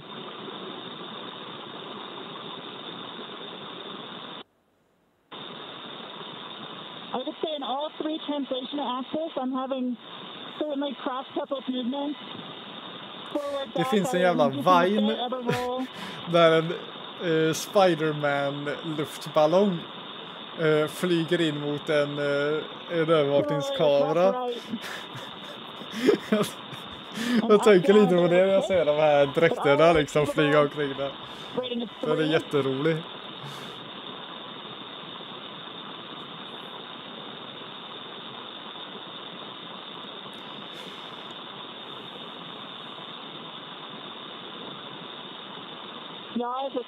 Luftballong menar jag, alltså heliumballong menar jag. En sån som man köper på Tivoli, fast den är formad som Spider-Man. Och så blåser den rakt in mot en övervakningskamera.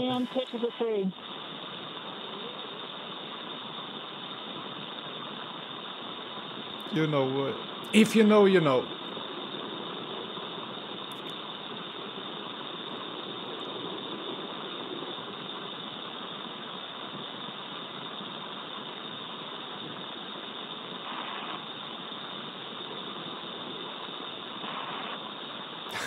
Tack vid.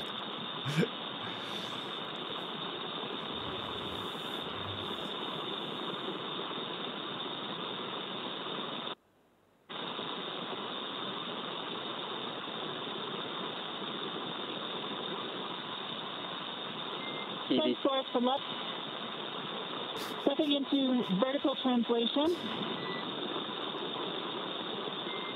SpaceX copies. And EV2 for awareness, we're tracking an ingress time at O2 flow, 5-9 minutes. Copy, 5-9 minutes.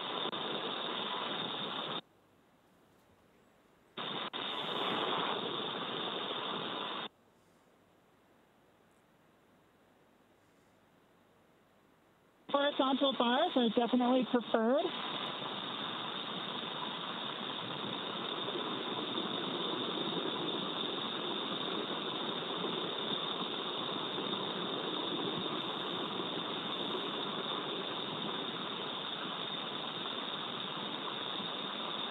And I'm adequately able to stabilize my body with single-hand disturbances.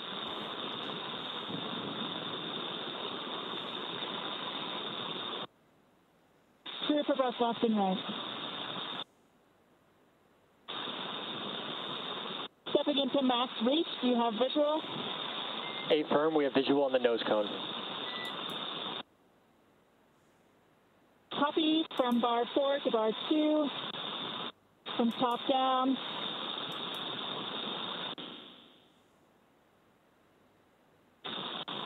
And similar reach from bar 2 up to bar 4. SpaceX copies reach. And EVA test matrix 1 complete. Seat pressure 5.25, 33.8 Celsius, 37% humidity. SpaceX copies HUD readout and test matrix 1 complete.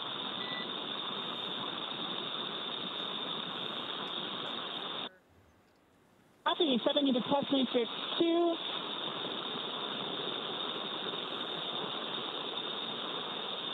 Like we mentioned before, views going in and out due to those ground station coverage gaps. Yeah, comms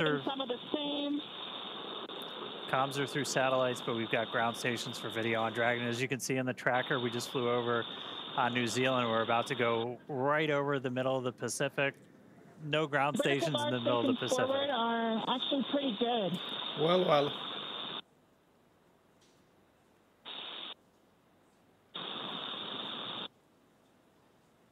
We're hearing the voice of mission specialist Sarah Gillis, our fellow SpaceXer on her spacewalk. She's got about a minute left, and then she's going to start heading inside. And SpaceX with a little more work, they can actually get between almost bar 1 and bar 4 on max reach. SpaceX copies.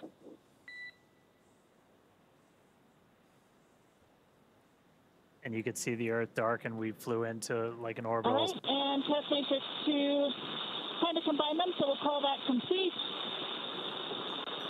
Seat pressure 5.27, 38% humidity, 33.7 Celsius. SpaceX copies, matrix complete, and HUD readout.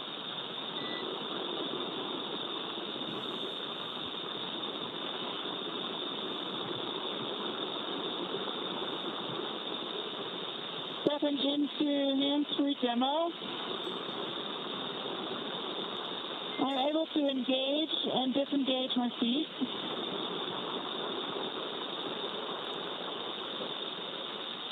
Copy that, EV2, and once you are able to engage, disengage, we'll actually have you start ingress. We're just over 5-9 minutes O2 flow.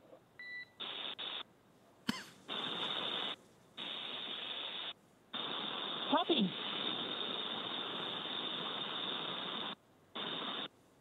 With that, EV2 is proceeding with ingress. Pre-check for ingress. EV1's good. EV2's good. Good. 14 good. Copy. Coming on in.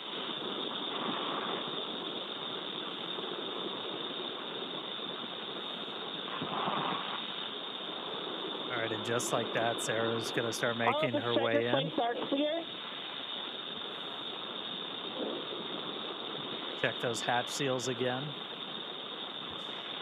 SpaceX copies on striker plates.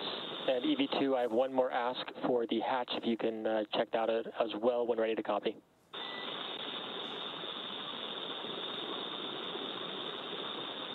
Ready?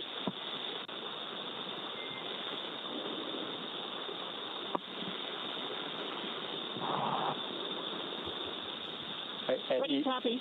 Copy. And EV2, what I'll have you do is, when you ingress, can you get eyes on the hatch handle mechanism and see if the handle has been stowed in the do not stow window, and report if you can see that?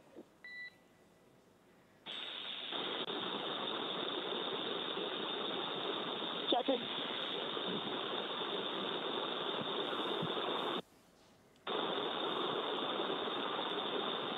I think it's just outside.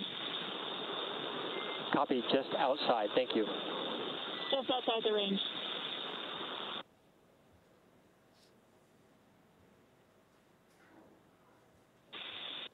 And for awareness, I do see a couple of those same points bulging again between 12 and 13. Copy, your go to address. No, mostly between 12 and 13 right now. SpaceX copies at 12. If you can, your go to address those. Copy and work.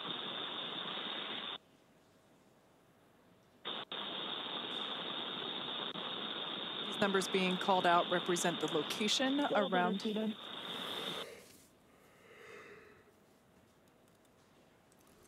Yeah, the location around the circular hatch, just identifying where these bulges are. So Sarah's now reseating that seal. Not quite able to reach the back one, so we'll proceed with clearing for hatch closure. Just like that, we're already hearing about hatch closure. It's incredible that these two EVAs, just in 2 blinks of the eyes, are... ED2 is clear of hatch, please. 2 checks.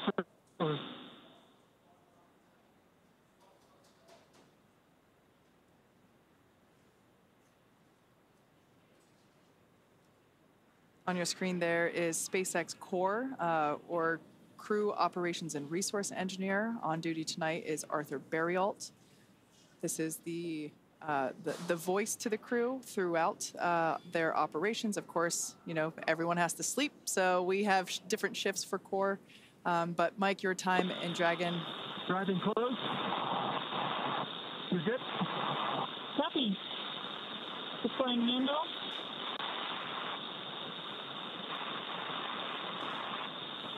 Applying force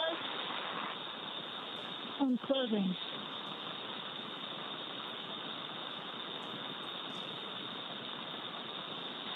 Once we get ground station coverage, again, we will be sure to bring you views within the Dragon capsule. But right now, Sarah is closing the forward hatch.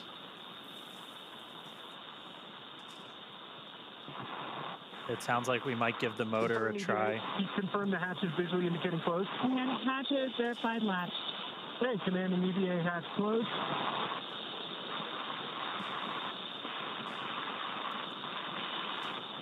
EVA hatch closed. All Dracos enabled. Då är det alltså bara återtryckandet av kapseln kvar. Och det är det sista som kan gå dåligt liksom. Skulle detta gå dåligt så är det ju riktigt illa. Alltså om de inte kan trycksätta kapseln igen. Men jag tror att sannolikheten för det är så otroligt låg att det är inget relevant liksom. Men imagine om den inte går att trycksätta igen och de måste vara i ett vakuum resten av uppdraget mer eller mindre. Jag vet inte om det är överlevbart liksom.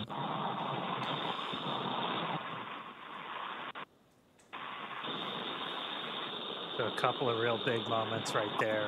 Sarah was able to make sure. We're in EVA repress 1.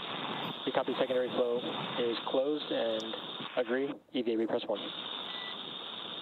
She was able to make sure that the seals were in good spot. We got the hatch. Ja, vi ser att Dragons PSI ökar redan till 0,6. Det är fint.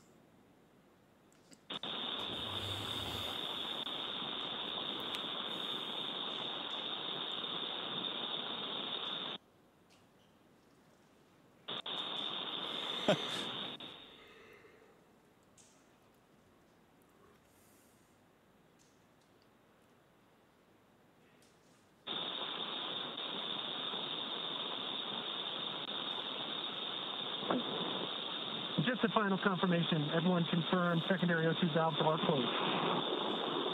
EV1's closed. EV2's closed. Forward closed. 14 closed. Copy that. And we're through 1 for 8.3. All right, so each of the crew just closed those secondary O2 valves on their umbilicals. Again, that was primarily for cooling. During the spacewalk itself, the suit's still pressurized by that primary. And now we're going to start to see the pressure tick up inside of Dragon.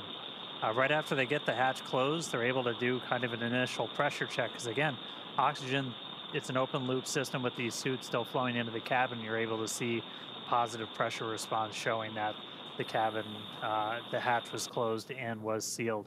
We'll still do a leak check on our way kind of back up to our nominal cabin pressure.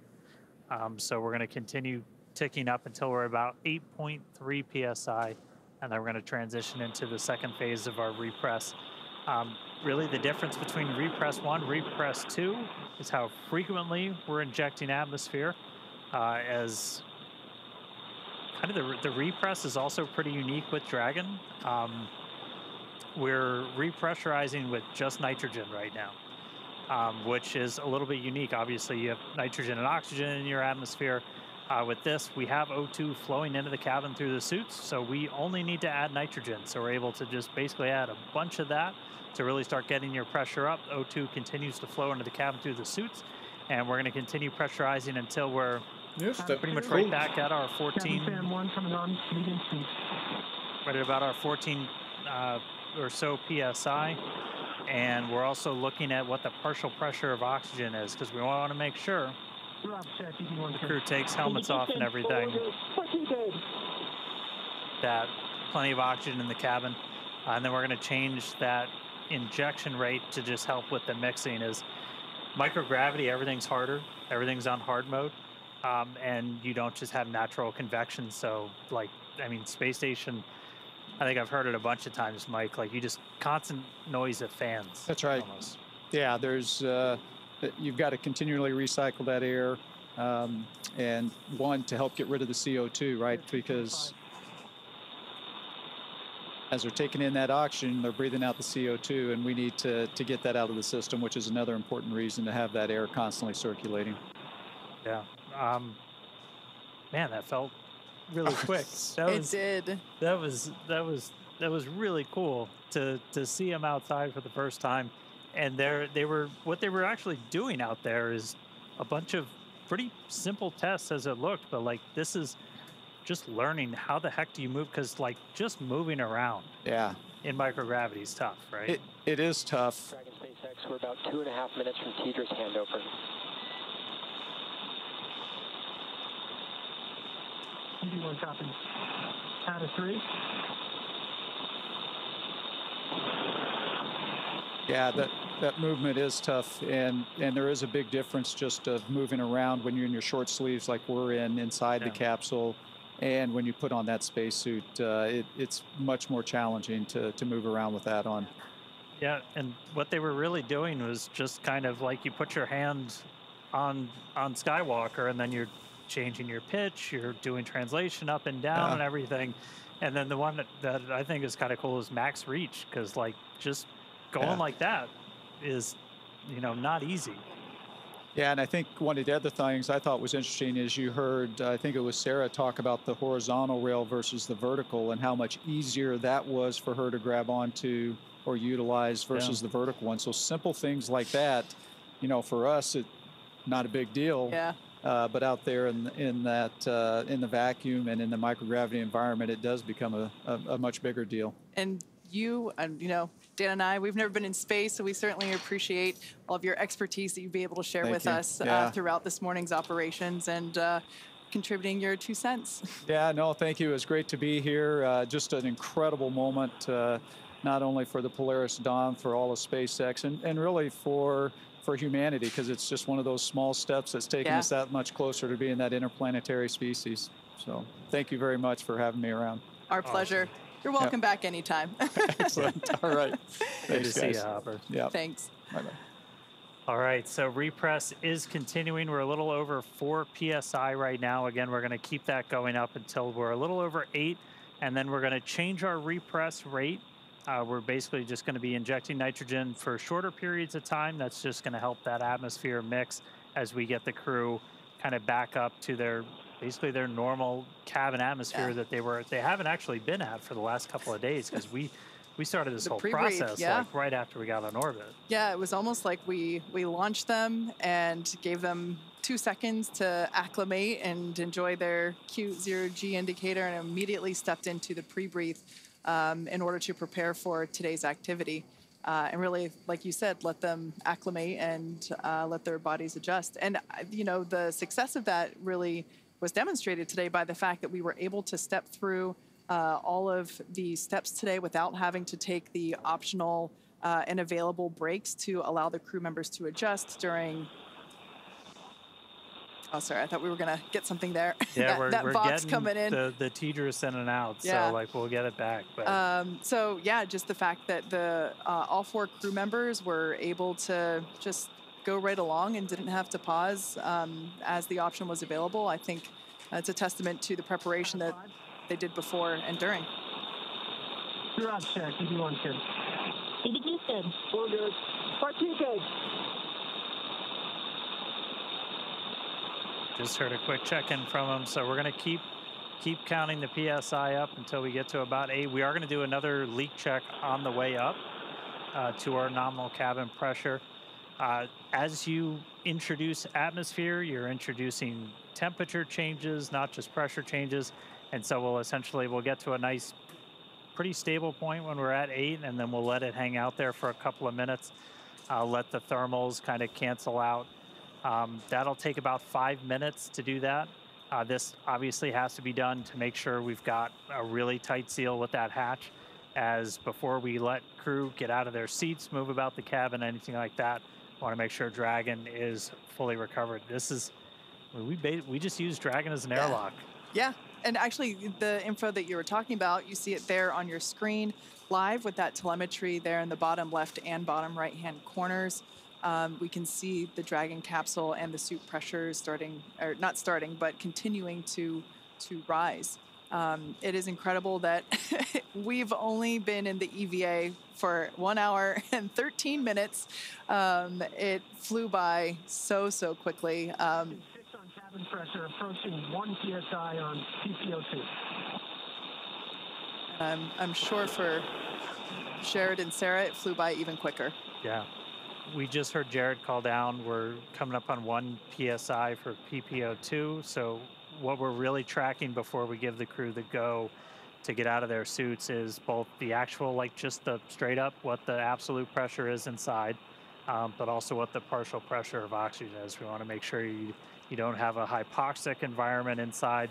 Basically, you want to get them, they're going to be pretty much right back at the atmosphere that we're walking around in right now before they get their suits off. Our EVA clock's going to continue to count until we hear the call for EVA operations complete from our core Arthur Burial. That's going to come once we are done with the repress operation. We'll see a couple of other things happen with the suits. They'll do kind of a final washout of the pure O2 environment in the suit using nitrox before they get out. Nitrox being that same air mixture that you have in your scuba tank. If you've got any scuba divers out there, that nitrogen oxygen mixture. Nope, still just air. They're just gonna keep psyching you out.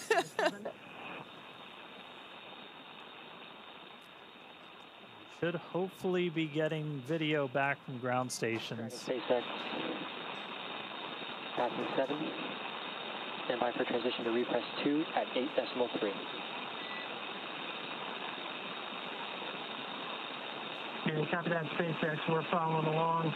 Repress 2 at 8.3.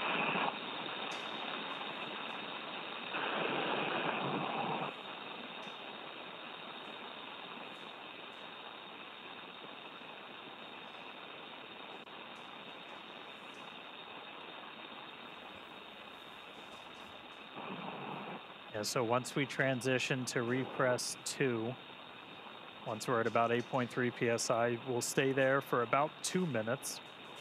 And then once the cabin gets up to 9, we're going to pause the repress and we're going to do a cabin leak check. This is another kind of critical check. We did the initial one after they closed the hatch, where you're able to do just kind of a, let's look at the pressure. Is it increasing at the rate we expect inside Dragon? Yes, it is.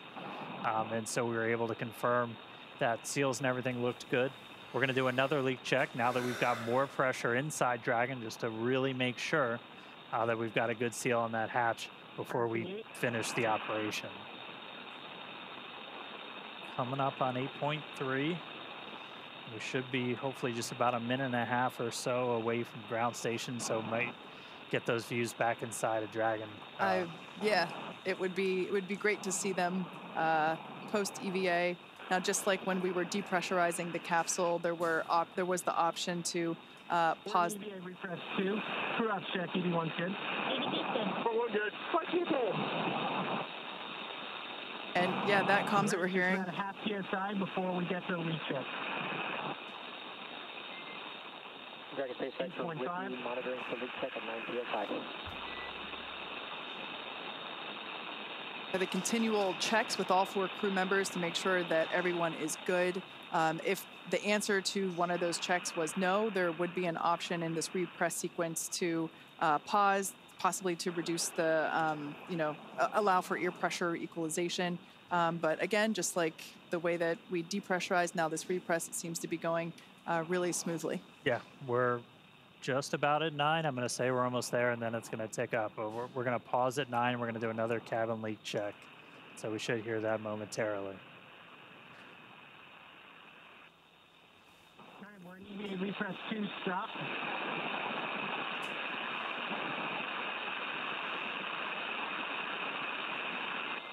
Dragon SpaceX with you in EVA repress 2, stop. Waiting 5 minutes for thermal stabilization. We're copy that, SpaceX. We're tracking. And crew for your awareness, we do a positive repress rate. We are 30 seconds into the recheck.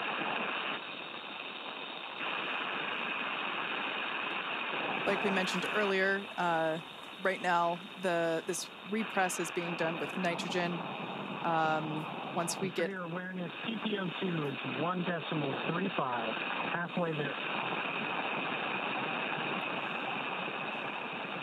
Suits are still flowing that oxygen, and in a few minutes we will begin to flow. We'll do a flush of nitrox into the suits.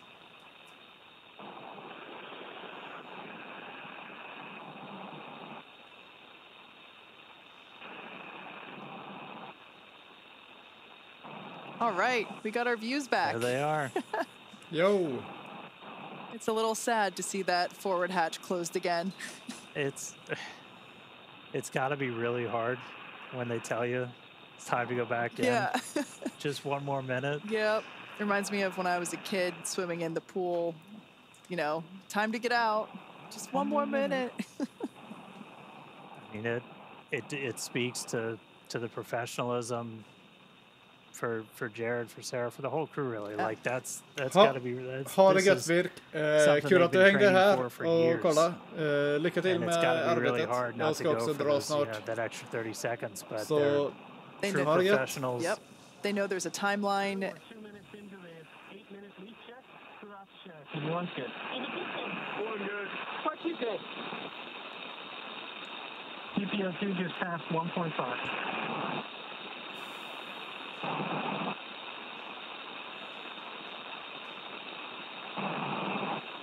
We're a couple minutes into our leak check.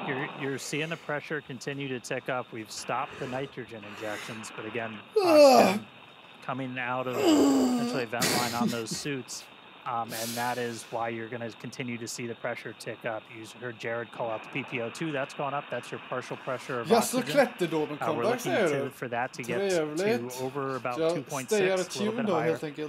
And then our final actual, like, just ambient pressure inside Dragon is going to be right around 14.4 or so. And, I mean, that's a little bit lower than what we're walking around in now. But, like, if you're at a little higher altitude, state in the country or something, that's what you might be sitting in right now in your house, and they haven't been at that pressure since they left her. Yeah. But after we get all the way up there, we're gonna do kind of a final flush of the suits using that nitrox that Kay was talking about. That takes them out of that pure oxygen environment, and that's one of the final steps before we'll hear that call from Arthur of EVA operations complete, and that's when our clock's going to stop. Our spacewalk did start today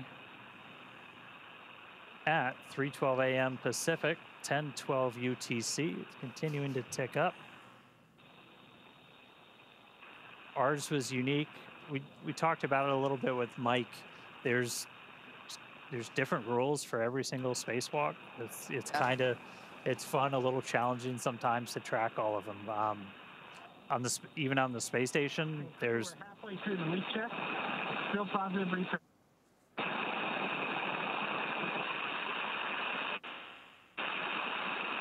We're about halfway through the leak check, so we got about 4-ish minutes left.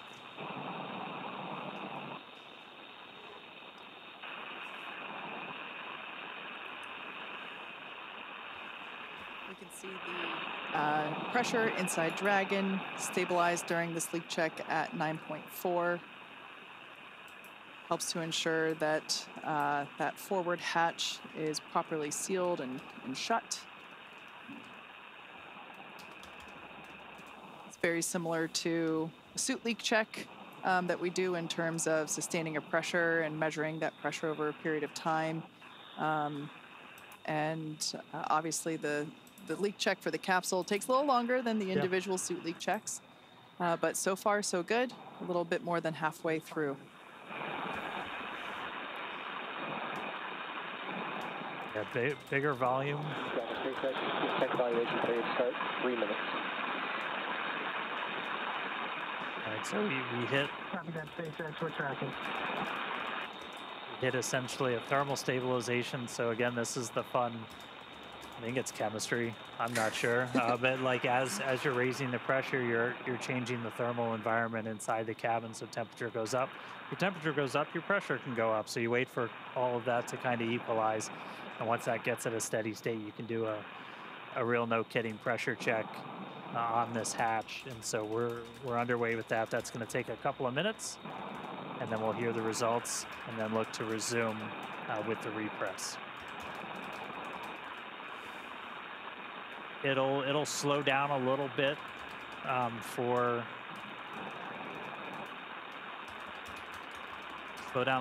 the remaining of the repress. Kind of going in reverse. When we did the depress, that initial, a lot of that atmosphere is flowing over. And once we got down low, it started to slow.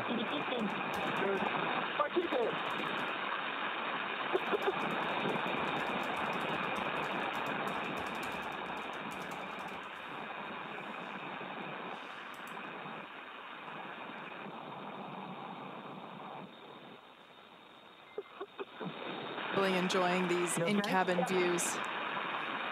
Everyone.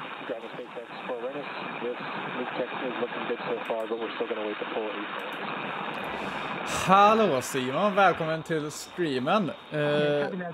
Hoppas att du har varit här länge. För vi kollar på SpaceX som just genomför en rymdpromenad. Som var lite coolt att se, men nu börjar vi närma oss slutet av proceduren.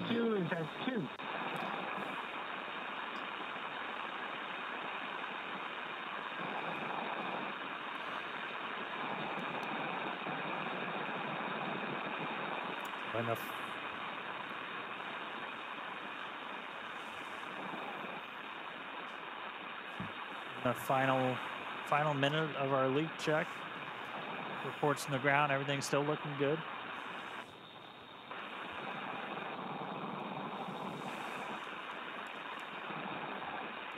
Heard Jared report down that partial pressure of oxygen right at about 2. Once that gets to about 2.6, we can essentially stop flow of that pure oxygen to the crew suits. Is like 2.6 is right where we want to keep it when we're at our final pressure. Dragon SpaceX, successful leak check. Stand by to restart or repress.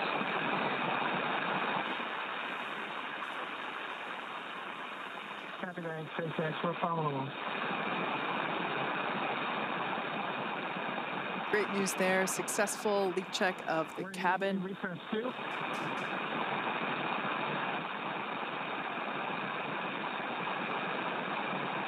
All right, crew, we're in EVA repress 2. As a reminder, EVA repress 2 will complete when either PPO2 reaches 2.62 or cabin reaches 1 atmosphere. Right now we're coming up on 10 psi for cabin pressure, and PPO2 is 2.2.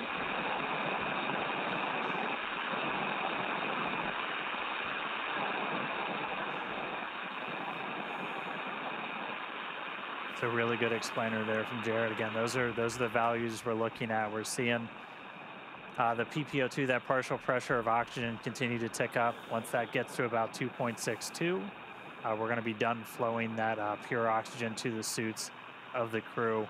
And then eventually we're going to get to 1 atmosphere. It's about 14.4 is our target for today.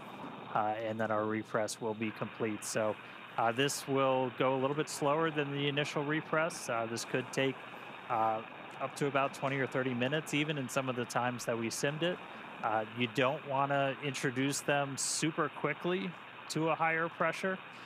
Anytime you're doing pressure changes, as gradual as you can make it, the better. And that's why we have like the built-in holds that we talked about that the crew can do. Exactly. These are opportunities for the crew to pause the repress and just allow themselves to come to equilibrium. Words are hard. Words are really hard right now. It is. And we haven't had to utilize 2.3 PPO2, targeting 2.62. Cabin pressure is at 10.3. If I was a betting man, I'd say we get to the PPO2 threshold first. At that time, O2 will switch to nitrox in the suit. All right, good news there.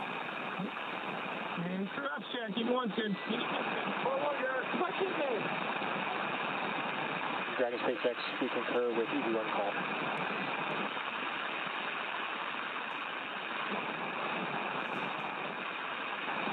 Continuing to repress the cabin. We had a successful leak check.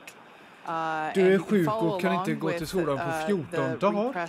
Along with the data there at the bottom of your screen. Det är en redig as Jared said, we are targeting about 14 psia for cabin pressure, or when cabin PPO2, that partial pressure for O2 reaches Men då blir det mer LeCaNi under den här so we're continuing tiden to då. progress pretty well.